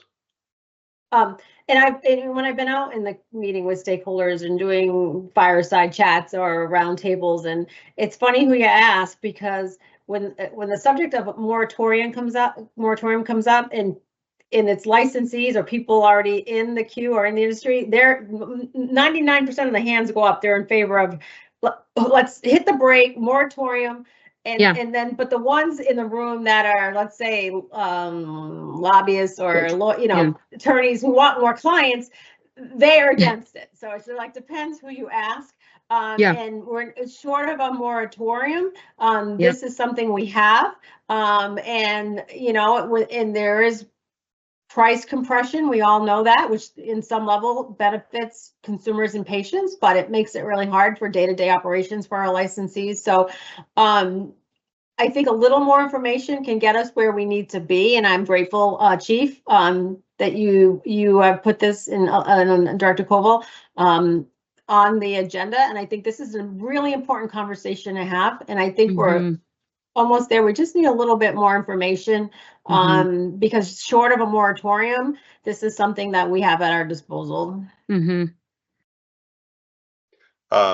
Thank you, commissioners. And Commissioner Camargo, if we don't comment after you say something, you can sometimes take that as we're in agreement. We just don't need to hear ourselves say it again. But I'm just, I'm like laser focused on this stuff. So it's sort of like, I'm such a visual. So to me, it's like, I'm saying it. If I don't, so I want to make sure they're all on the same page, because then I'm thinking to myself, okay, so what does our staff need to know? And what are we directing them to for next month? So yeah.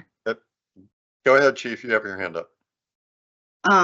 Thank you, Acting Chair. Excuse me, and Commissioner Camargo, pursuant to your request, I had mentioned in this discussion that we in fact have started looking into it through our director and enforcement training. Is communicating with other jurisdictions. They're already compiling that data. Yes. And then, secondly, as far as the question about what do certain things mean, that's what the board has to sort of define, get into. That's the discussion that you all need to have to be able to define what those things mean. What is it that you want to see? For example, if your recommendation was during the renewal recommendations, you want us to then provide an executive summary that speaks to tier relegations or, tier expansions. What factors do you want the staff to be focusing on so that at least when we're bringing it before the board, you all can then say, okay, for tier relegation, these are the 3 factors that we care about, because the key word, like Acting Chair said, it says within the regulations, the commission may. It does not say commission shall. So I think it would be helpful for the industry to actually understand what those factors are. So if we're talking about best licensing, practices or responsible cultivation, what does that even mean? So that the director is very clear to the industry and also to the staff what you want us to do, so that when we're bringing it before the board for renewals, there's clarity internally and externally what those things mean. Right. That's very helpful. Chief, that's a good point. And again, I come from it. And again, I thank Commissioner Roy for wanting to put this on the agenda with you and Director Koval, Chief. It is an issue that we have heard a lot about. Again, price compression. I've also heard concerns of, I'm a cultivator, but I also have a retail. Am I just trying to maintain my canopy level and just kind of push a lot of product off that maybe I'm not really selling? I'm just kind of passing through the books down to a retailer that I also own. So I'm mindful of that as well.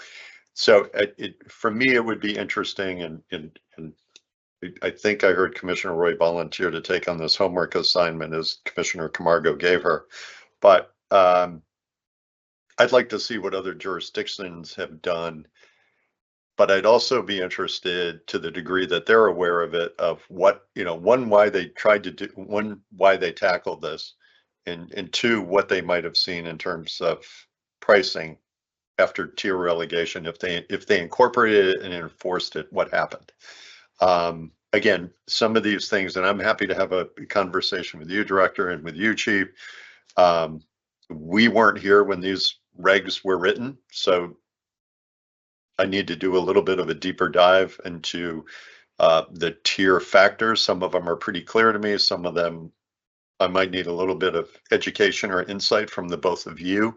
And then I think doing that, you can work with Commissioner Roy to bring back a recommendation as to, hey, we think in Massachusetts, first of all, the commission should be doing this. We should be looking at tier relegation, and here are the big factors that we should consider. So I'm open to doing that work. Again, I appreciate Commissioner Roy putting this on the agenda and being voluntold to work with all of you to bring back a recommendation. But I think this is important. Obviously, you see it as important as well, or else, you wouldn't have asked for this to be on the agenda as well.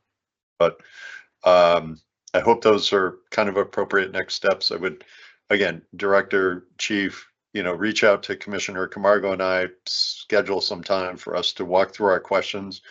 And then I think it might make sense to circle back with Commissioner Roy and figure out the best approach forward.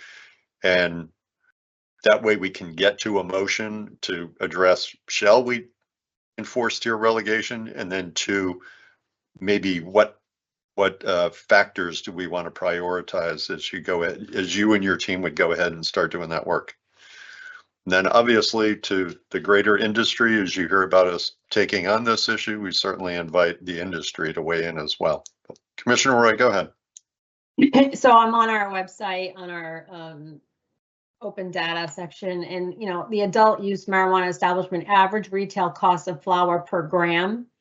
So obviously during COVID, it was very high, $14.68. And we understand, right, the supply challenges during COVID. In 2021, it started at $14.20. In 2022, it started the year at $12.64. At 2023, it went down to $7.11. And in 2024, it was started the year in February at $5.66. And as of, I'm reading this sideways, it looks like November, it was $4.58. So $4.58. So that's the adult use marijuana establishment average retail cost of flower per gram. So that's been a precipitous price compression. And I think this is what is driving this conversation, is 4 million square feet of canopy and a price that's gone from, at the height, $14.68 to $4.58. And I think this is what's driving this conversation. It's a great point. I'm still looking at this cultivation applications. We have over 4 million square feet of canopy commenced ops. And there's another 4 million of canopy that is provisionally licensed. I'm curious, a lot of those are at 30,000 square feet and under. I don't know how many of those have been moving or commenced ops, or that final license category is moving. But again, appreciate this issue being on the agenda. Appreciate Director Koval and Chief Jones for your work on this. And I think there's some more information there to do. And again, I think I saw her raise her hand, but Commissioner Roy agreed to tackle this project with you and work with the team to bring back a recommendation. I'm fully into allowing us to exercise our power as the regs exist right now. For me, I'm interested in looking at what those tier factors are and how we would go about assessing those tier factors. Again, when we want to allow not just when we want to move towards relegation, but also allowing expansion. So 2 critical pieces to that. Okay. Chief or Director, any final thoughts or comments you would like to both make? Acting Chair, thank you so much for having, the initial discussion about this. Definitely we'll go through the deliverables as directed here today so that in the next discussion, we'll have all the items that have been expressed in this meeting. We also will make sure that we work, with the acting executive director and also with the legal department, if there's anything where there's further advisement that they have with the commissioners. We also want to ensure that it's a collaborative effort, and then they have an opportunity to opine on what the recommendations should be for the board. Okay. Great. Thank you both. Commissioner Roy, go ahead.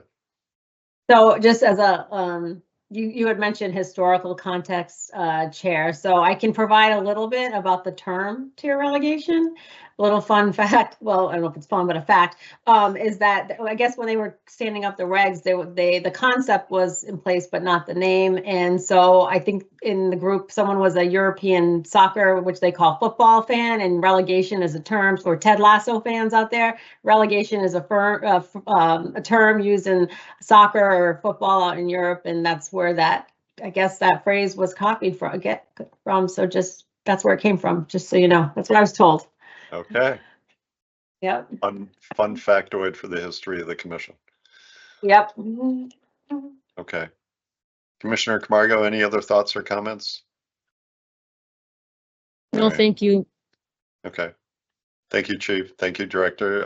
Thank you. We'll move on to the next item, which I think the Director and Chief are still involved in this discussion, as well as our General Counsel. I'll invite him back in, but this is administrative license renewal extension discussion. And I have UGC and Chief Jones and Director Koval on this one as well. I'm not sure who would like to start us off. I'll kick it off. Okay. So, as you know, we have a number of licensees that, are going to expire, which have exhausted all the administrative extensions that were provided during previous motions. And again, for the purpose of HCA negotiations, and we have several that are coming up to exhausting all of those.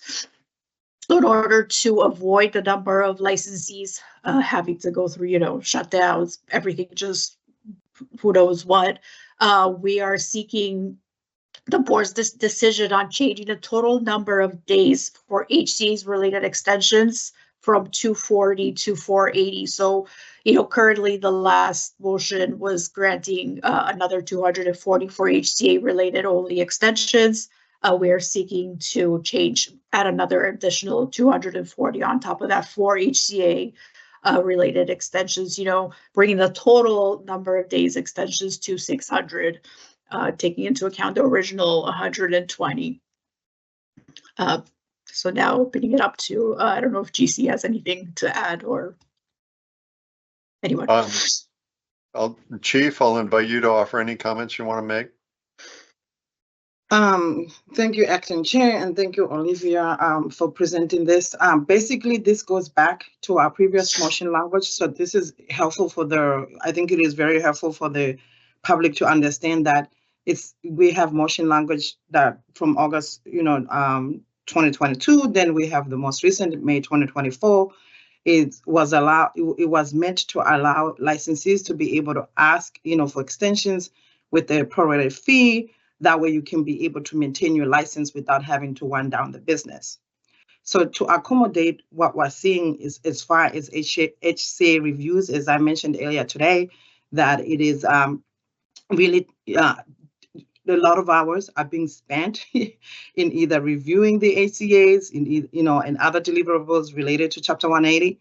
So it is important to be able to allow the staff internally to be able to review those HCAs without having to rush through them, number one. Number two, it is also meant to allow the industry to be able to renegotiate those contracts without having to go through so much pressure of trying to ensure that they can still be able to maintain the license. So with that said, we're looking forward to the board to be able to at least extend the 120 days, which was 240, to add an additional 240. So we now have a total of 480. And then also what we want, the board to consider is that we want the public to also understand that they will not be able to, extend beyond the 600 days as far as those extensions are concerned, is combined, which is the 120 and the 480, that they cannot go beyond.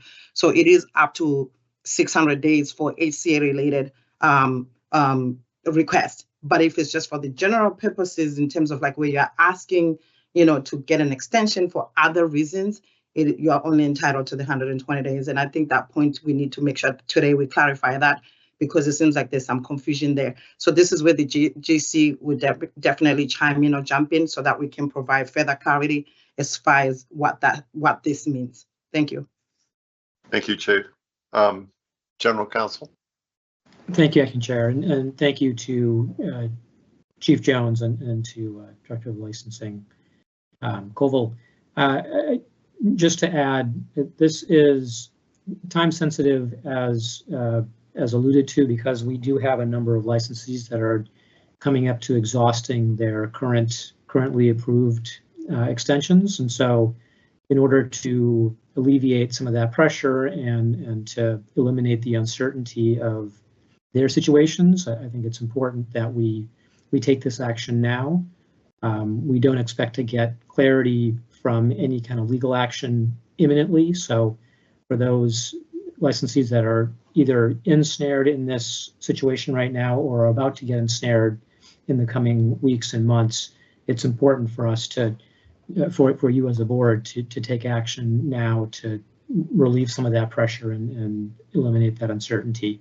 And as Chief Jones alluded to, for purposes of the conversation here, it is the HCA compliance issue that is driving the the situation that we're talking about. So to the extent that we can make it clear that these extensions would be strictly for HCA compliance purposes would be an important facet to consider. Thank you, Jason. I'll invite my colleagues, Commissioner Roy or Commissioner Camargo. You have any questions? Commissioner Roy, go ahead. You're on mute. Sorry about that. So the first administrative extension that we granted in August of 2022 was for general compliance matters. And then subsequently on May 2024, which was the first one, was up to 120 days. And then the board took a vote in May of 2024 to provide additional time to negotiate a compliant HCA with 2 additional 120.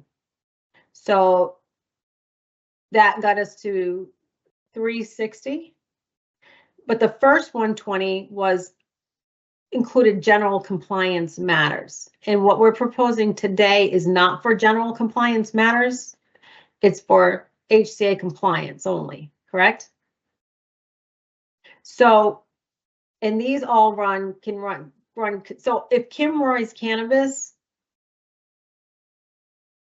hasn't used any of these extensions, as of today, I could still apply up to 600 days based on all of these different motions.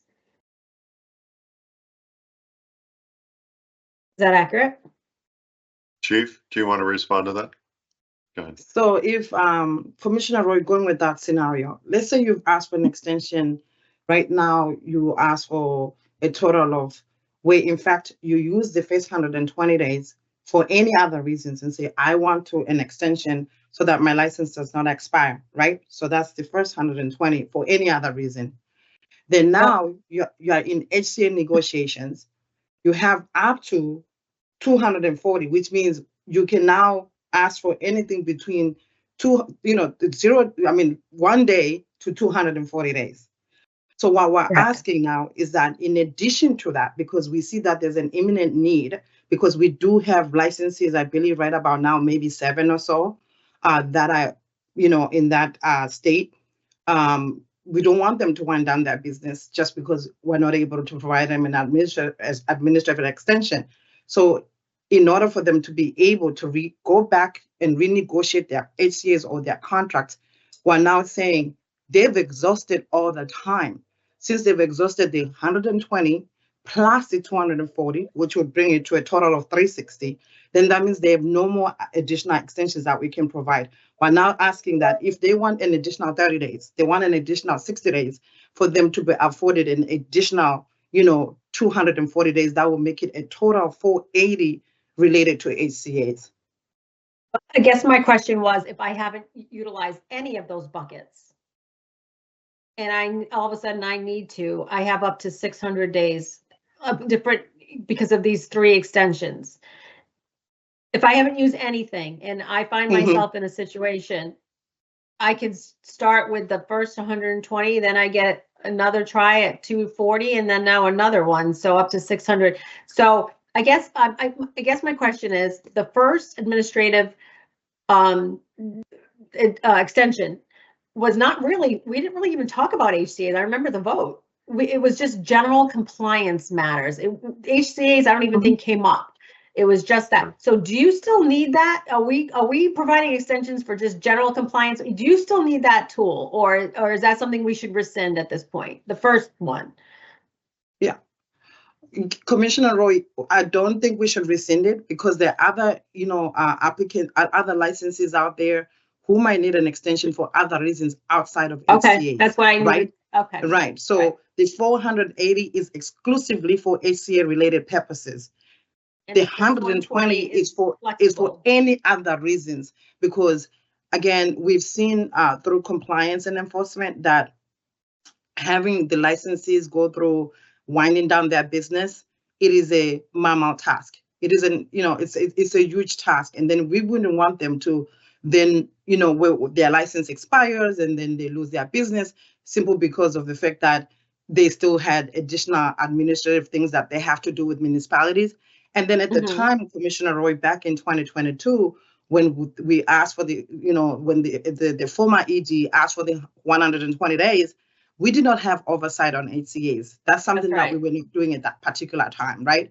So, but where we are with the times now, we have oversight on HCAs as things stand. So we need to be able to accommodate that. And that's what this is. Okay. I just want to make sure that there was still applicability to that first 120. And it sounds like there are extenuating circumstances where people need to invoke that to help them get into compliance. And that's, I just wanted a little edification on that. Okay. I've gotten language from GC. I just want to make sure that draft motion language from GC is mindful of that 120 days that somebody could still use for any other compliance matters. The 240 is mindful of any, or the kind of extensions we're allowing specifically for HCA compliance. Is that figured into the draft motion that you presented? It is, Acting Chair. Okay. All right. Commissioner Camargo, do you have any questions or thoughts? No, thank you. I had a conversation prior to this, so makes sense. Okay. I mean, for me, obviously this is not where we wanted to find ourselves, but at the same time, we realize that a number of licensees are exhausting those extensions. And to the point, Chief, you made, and the point you made, Director Koval, we don't want to see anybody have to unnecessarily wind down their operations. If there's no other questions, GC, could I ask you, since it's a lengthy motion, I want to give my colleagues a chance to look at it instead of them hearing it from me. Can you drop that into the chat for everybody's information? Happy to do so.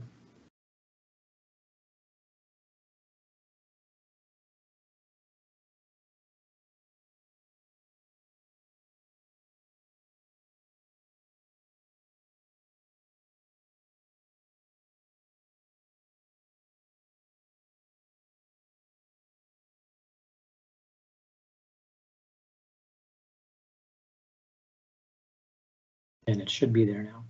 Okay. Commissioners, invite you to take a quick read of the proposed motion.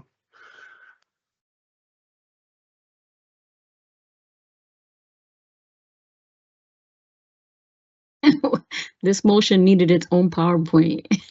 That's Long. like I said, you didn't want to hear me read through all this, so that's why I asked them to put it in the chat. Okay. I'm reading. Okay, Commissioner Roy, go ahead. Do you have a question? I'm just wondering, instead of the word similar, we should use the word previous.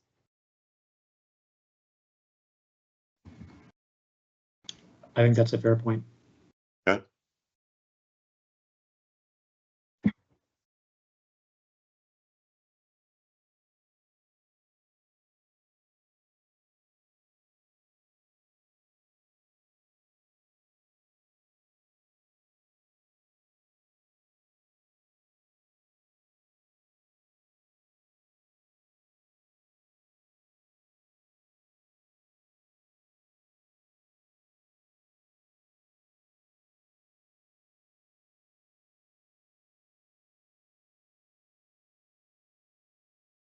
Commissioner Camargo?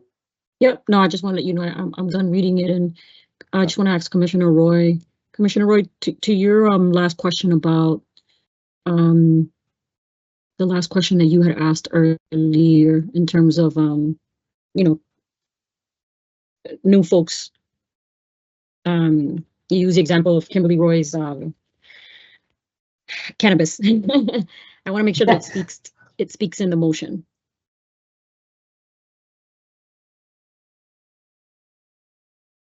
It does. Okay. I see Chief Kamalo. Okay. If I may. Yeah. I can share. Of course, go ahead. So the approach here with the language is to incorporate the prior delegations and to add on to them. So by referencing the prior votes, we are incorporating that prior language into this motion. So that, in response to your question, the answer is yes, it does incorporate the, the hypothetical that Commissioner Roy had raised. Commissioner Roy, go ahead.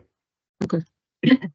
I just have a quick, so in the August 2022 delegation, that was delegated to the executive director.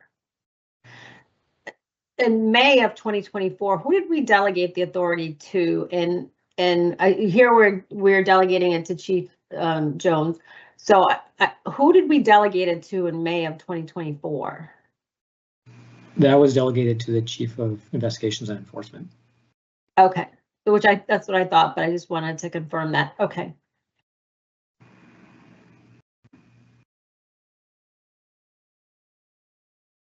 Now let me ask you. Go ahead, Commissioner. So if the new ED comes on board and says I would like this authority, but this is would be already enshrined, like what happens? In that scenario, this would have to come back up for another vote, discussion and vote to amend the language.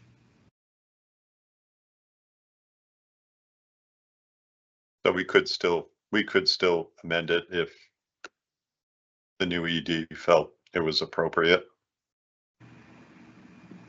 Yes. Okay.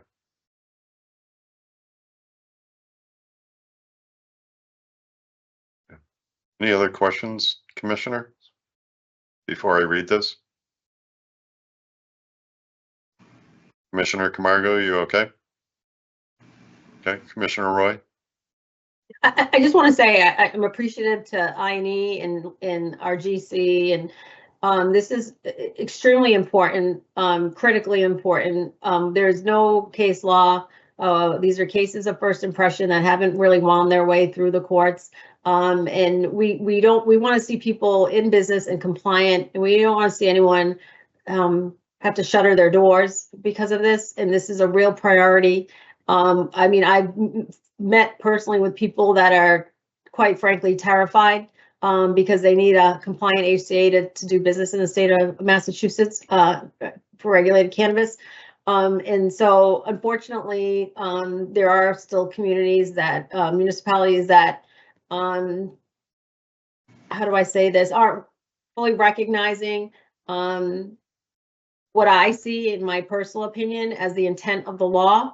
And, and perhaps at some point we will have the courts will opine on this, but short of that, I'm very relieved that we are doing something to help folks in the interim until this issue is settled. So I just want to thank the team, my colleagues, and we hear you, and we know how critical an issue this is for folks out there who are in business. Thank you, Commissioner Roy. I appreciate those comments and ditto. All right, if there's nothing else, I will entertain a motion in furtherance of previous motions regarding extensions for licensees voted on at the public meetings on August 11th, 2022, and on May 23rd, 2024, the Commission now moves to grant a further limited delegation of its authority under General Law, Chapter 10, Section 76J, and General Law, Chapter 94G, Section 6A, to permit the Chief of Investigations and Enforcement or their delegee discretion to approve additional extensions not to exceed an additional 240 calendar days in total for the exclusive purpose of host community agreement or host community agreement waiver compliance, provided, however, any administrative extension granted to a licensee by this delegation of authority and the prior delegations of authority granted on August 11, 2022 and May 23, 2024 shall not exceed 600 calendar days in total, and provided further that during an administrative extension, a licensee shall continue to comply with the Commission's requirements for licensure and shall be required to pay a prorated license fee to cover the extension. Do I have such a motion, Commissioner Camargo? So moved. Commissioner Roy, do I have a second? Or do you have a question? Go ahead. Do we need to incorporate 94I or no?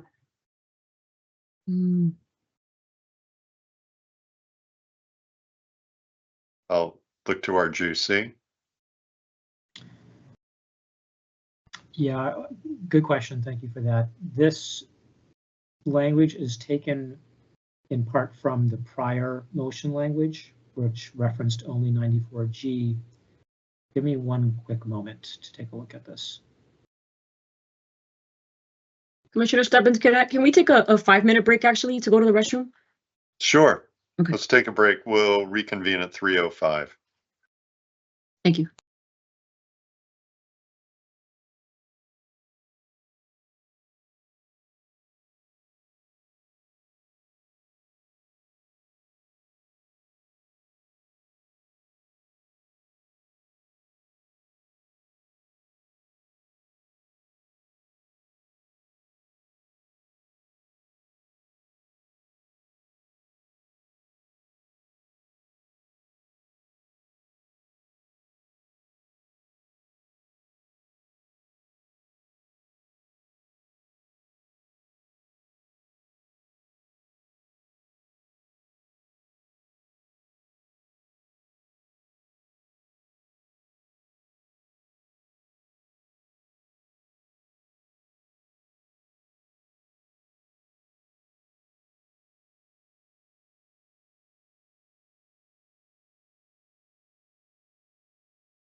My apologies. Sorry about that.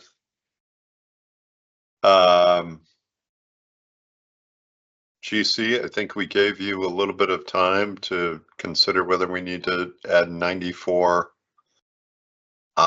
into the motion as suggested by Commissioner Roy. Thank you, Acting Chair. I was just reviewing 94I. So as you're aware, 94I is a much shorter chapter than 94G. And as a result, it provides a lot less specificity. There's no analogous provision in 94I to the provision in 94G, Section 6A. If you are looking to include MTCs in the motion language here, I might suggest adding a reference to 94I Section 7, which I think is the closest provision in 94I. And I think that makes a certain degree of sense just for sake of completeness. Okay. Can I ask you to drop that in where you feel it's appropriate in the motion?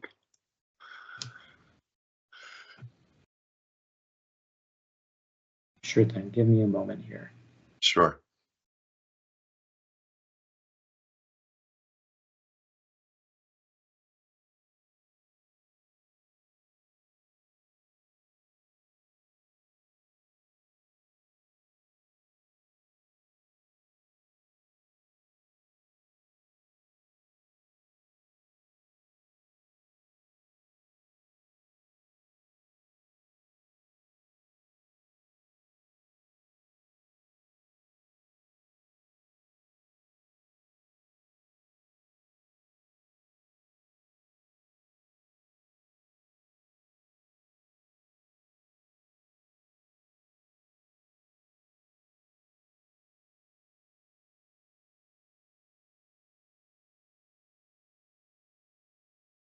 Chair. Commissioner Roy, go ahead. Thank you. Well, General Counsel does that. I just have a question, probably for Director Koval. Have any MTCs utilized the previous extensions? And if so, do we need to go back and amend those previous motions because they were just 94G and not 94I? Let me look into it really quickly. Give me 1 second. Just to pull some reports up.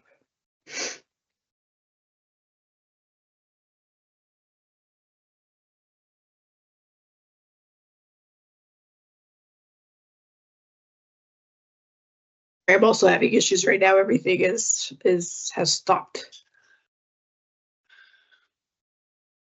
But we have MTCs. I don't know how many or how many days, but we have had MTCs use them.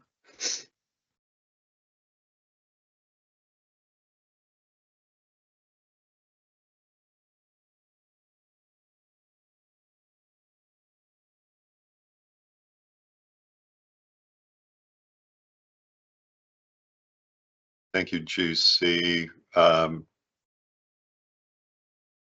Commissioners or GC dropped edited motion language into the chat. Invite you all to look at it.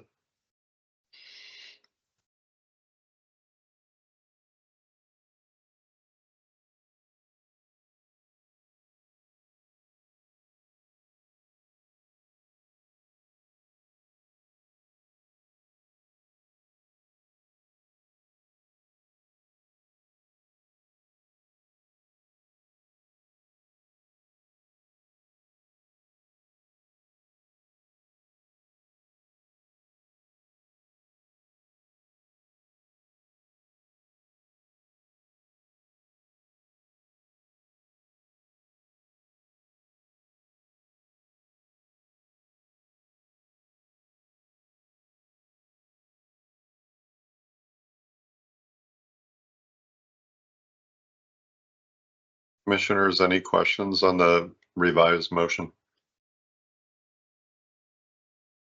Not for me. Okay. Commissioner Roy, are you okay with it, or are you waiting to get the licensing information you suggested on the MTCs? No, I'm good with this because it does incorporate 94I.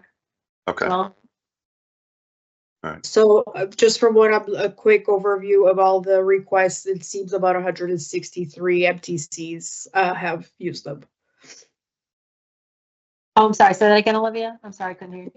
About 163 MTCs have used them for Thank extension you. requests. Yeah, Thank you for that information. you're welcome.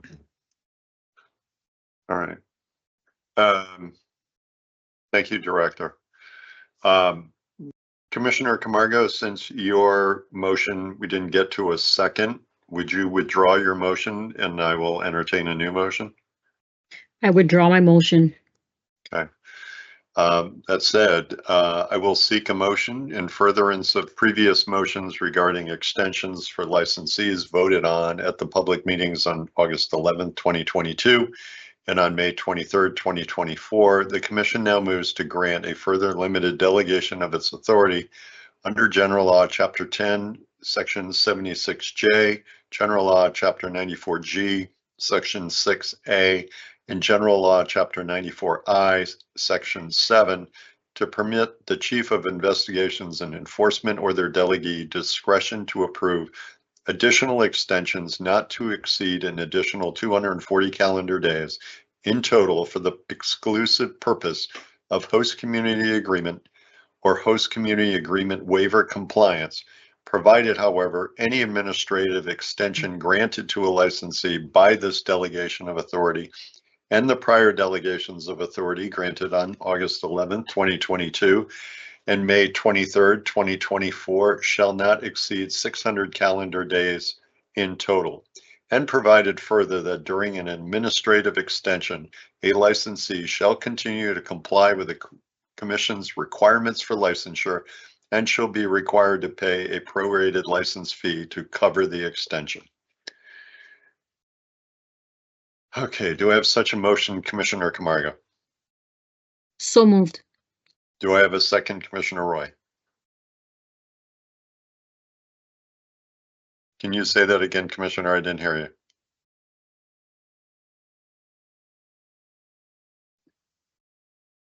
You're on mute now. Try again to unmute yourself. Doesn't let you unmute. Hang up and come back, call back, or Yeah, you're on mute right now. I mean, unless you drop it in the chat.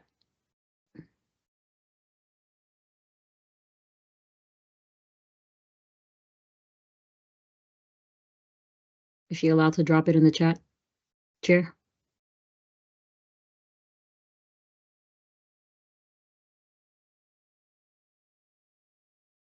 I don't know if she's trying to get back in.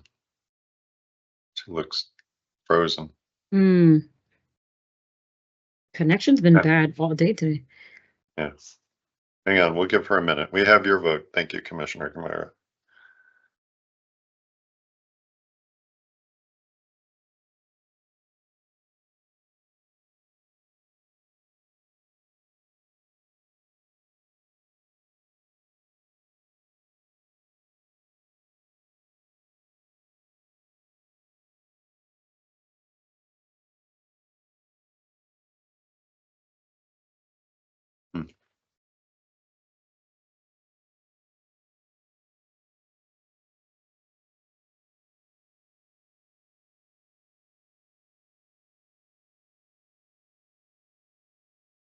Commissioner Roy, do you want to leave the meeting and then try to come back in? Maybe that'll fix it.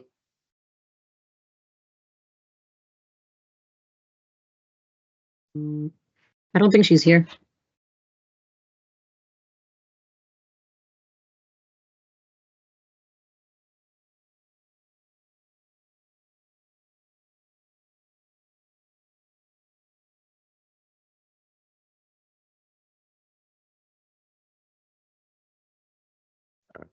We'll give her a moment. I don't want to, we've started the vote. I don't want to proceed without getting her vote. GC, I don't believe she can just type it into the chat, can she?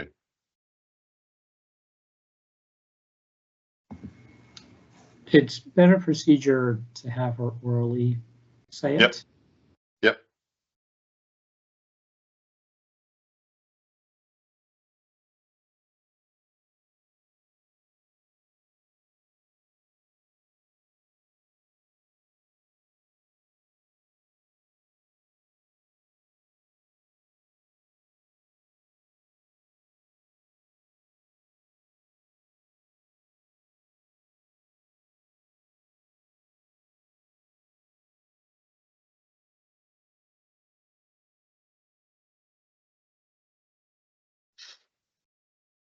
They might be trying to rejoin.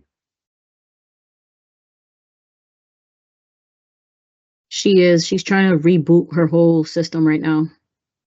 Okay. Yep. Okay.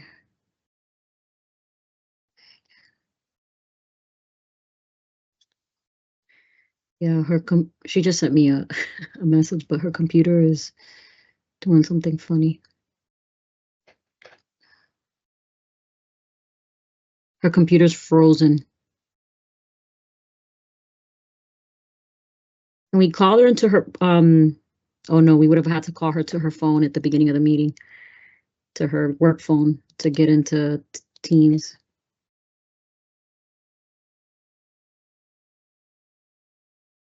Commissioner Stebbins, can I suggest maybe taking a 5-minute break so one of us can call her and see on her phone? Sure. Okay. Let's take a 5-minute recess. Paul, if you're listening, can you reach out to Commissioner Roy, see if she needs help? Thank you.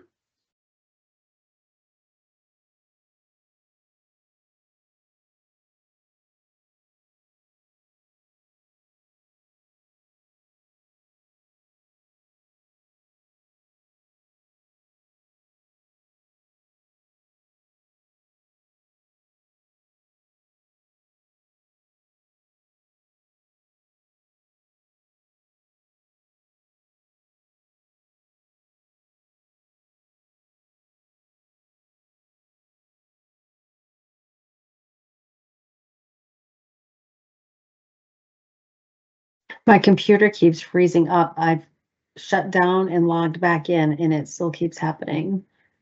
Okay. We can hear you. We can see Okay. you. Okay. Oh my God, sending Kate a message. Okay, so you can hear. We can hear you and see you. Okay. Unfortunately, we gave you a little bit longer recess so Paul could help you, but I think you did it on your own.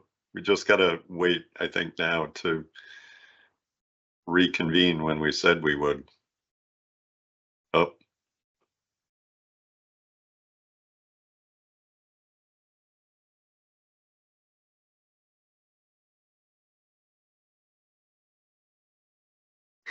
We lost her again. We should have taken the vote right there. No, I know. Can you hear I'm me? kidding. Oh, we can hear you. We can't see you. Okay, I'm voting aye. I can't see you. I'm afraid to touch anything. It keeps shutting down, freezing up and shutting down. So while you have me. I know. We'll acknowledge your vote. We're unfortunately we declared a recess for another 4 minutes, so don't breathe. Don't breathe. Right. Don't turn anything Not on gonna or touch off. a button. It just went and what happened was it muted itself. I couldn't unmute it. Like it wouldn't let me unmute. Oh, It would wow. just, and then I sent you guys a video and then it was like doing this saw. crazy thing. But, oh well. All right. Technology. I'm We're not al- touching we're- anything. I'm gonna we're- step away from the computer. We're almost there. Hang on. Are we not allowed to come back earlier, Commissioner Stebbins? If we posted that we're in recess, anybody who might have stepped away. Yeah. Oh, I see. I see. Okay. I see. All right. Well, then I'll come back in 4 minutes. As soon as that blinks on 3:25, we're back. Yeah, don't wait. Don't wait. Because I can't log in through my phone. You can't log in, right? So I was gonna do that, but it can't do that. So, oh boy, let's get this vote in the books. Yes. Thank you for the reminder. We are still live, so everybody can hear us. We just need to wait to reconvene. Okay. It's all right. They can hear us chit chat. Right. It's all good. Again, I'm disappointed. I haven't got I don't have any red shirts or any red jackets, so I could kind of be part of the Valentine crowd. I know I should have gotten a boutonniere or something to wear.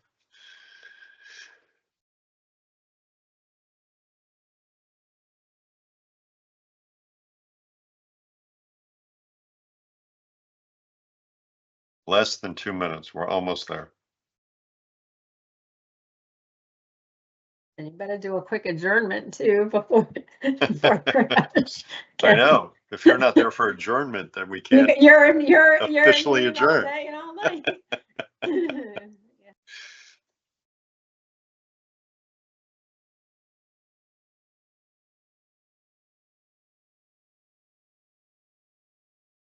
You should have had more faith, Commissioner, that you'd solve your problem faster than 5 minutes.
All right, it is 3:25. We're back from recess. Continuing with the vote on this motion, Commissioner Roy. Aye. Very good. Thank you. Commissioner Stebbins votes aye, 3 in favor, none opposed. The motion passes. All right. Moving on. Next item, I think, is new business. The chair did not anticipate. There was nothing new that I did not anticipate at time of posting. Our next meeting dates, February 18th, we have a remote executive session. Then we have meetings February 25th, 27th, March 13th, 27th. You see the rest of the calendar. And if there is no other business to come before the commission, my colleagues, I will entertain a motion to adjourn. Commissioner Camargo? Acting Chair Stebbins, I'm sorry. Oh, I'm sorry, Debbie. That's okay. I just need a minute to comment on something Commissioner Camargo said earlier in the meeting. And Oh. because I'm getting some inquiries around, and Commissioner Camargo, we can take this offline if you like, but you made a comment that employees were afraid of losing their jobs. And I'm getting some inquiries around if there were any impending layoffs or terminations.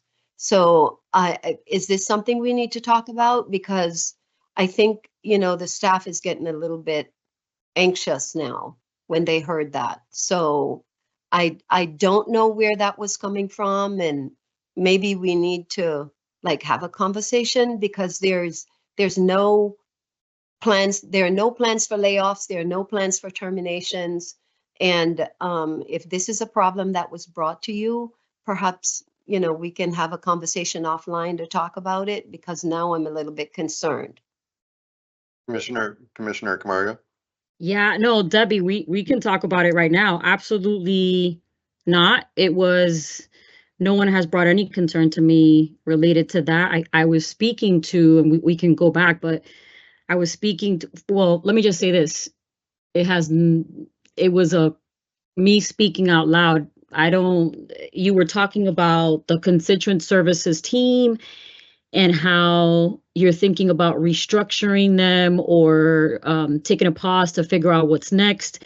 And you said something about not that they're not adequate enough. You said something about the team. And that's why I said, making sure that we're very clear as to what we're talking about when it comes to contingent services because in this climate right now, everyone's, afraid for their jobs. So yeah, so I don't, it's unfortunate that comments are taken to the extreme, but I said it as it relates to the comment that you said, making sure that people are not feeling like they're going to lose their job because we're thinking about rethinking constituent services. Does that make sense?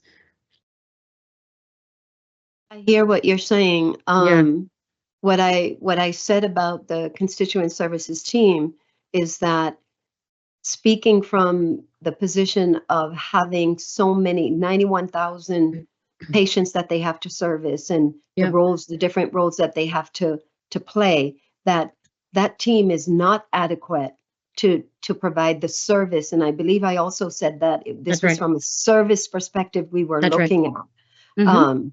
So, That's right. but I think the staff heard what you said as, there were going to be terminations or layoffs. And, typically employees are not, they don't get anxious about terminations and layoffs. The only time an employee might get a little bit anxious about losing their job is if they have a, some sort of disciplinary action that might be making them nervous.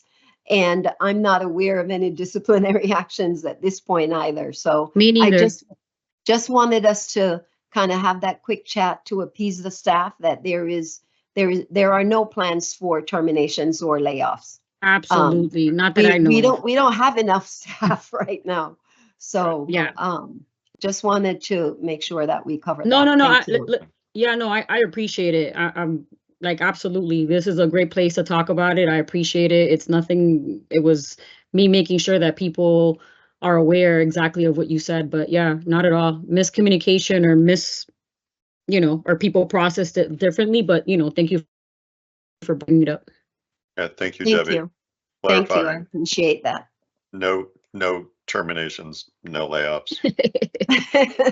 None. All right, let's end, I guess, the meeting on that note. Again, do I have a motion to adjourn, Commissioner Camargo? Sure. There's anything else we got to talk about? Let's talk about it. I think we're good. Okay. All right. So moved. Commissioner Roy, would you second that? Second. Motion made and seconded. Any further discussion? Seeing none, do a roll call vote. Commissioner Camargo, Aye. Commissioner Roy, Aye. and Commissioner Stebbins votes aye. 3 in favor, none opposed. Thank you all. Thanks to my colleagues. Good discussion, good meeting today. Appreciate all of your work. Good job. And thanks to our incredible team for pulling us through a number of big issues and big topics in addition to kind of our normal course of public business. But greatly appreciate you all. Hope everybody has a nice Valentine's Day tomorrow. And we are adjourned. Bye, everybody. Thank you all. Thank you. Bye. Thank you.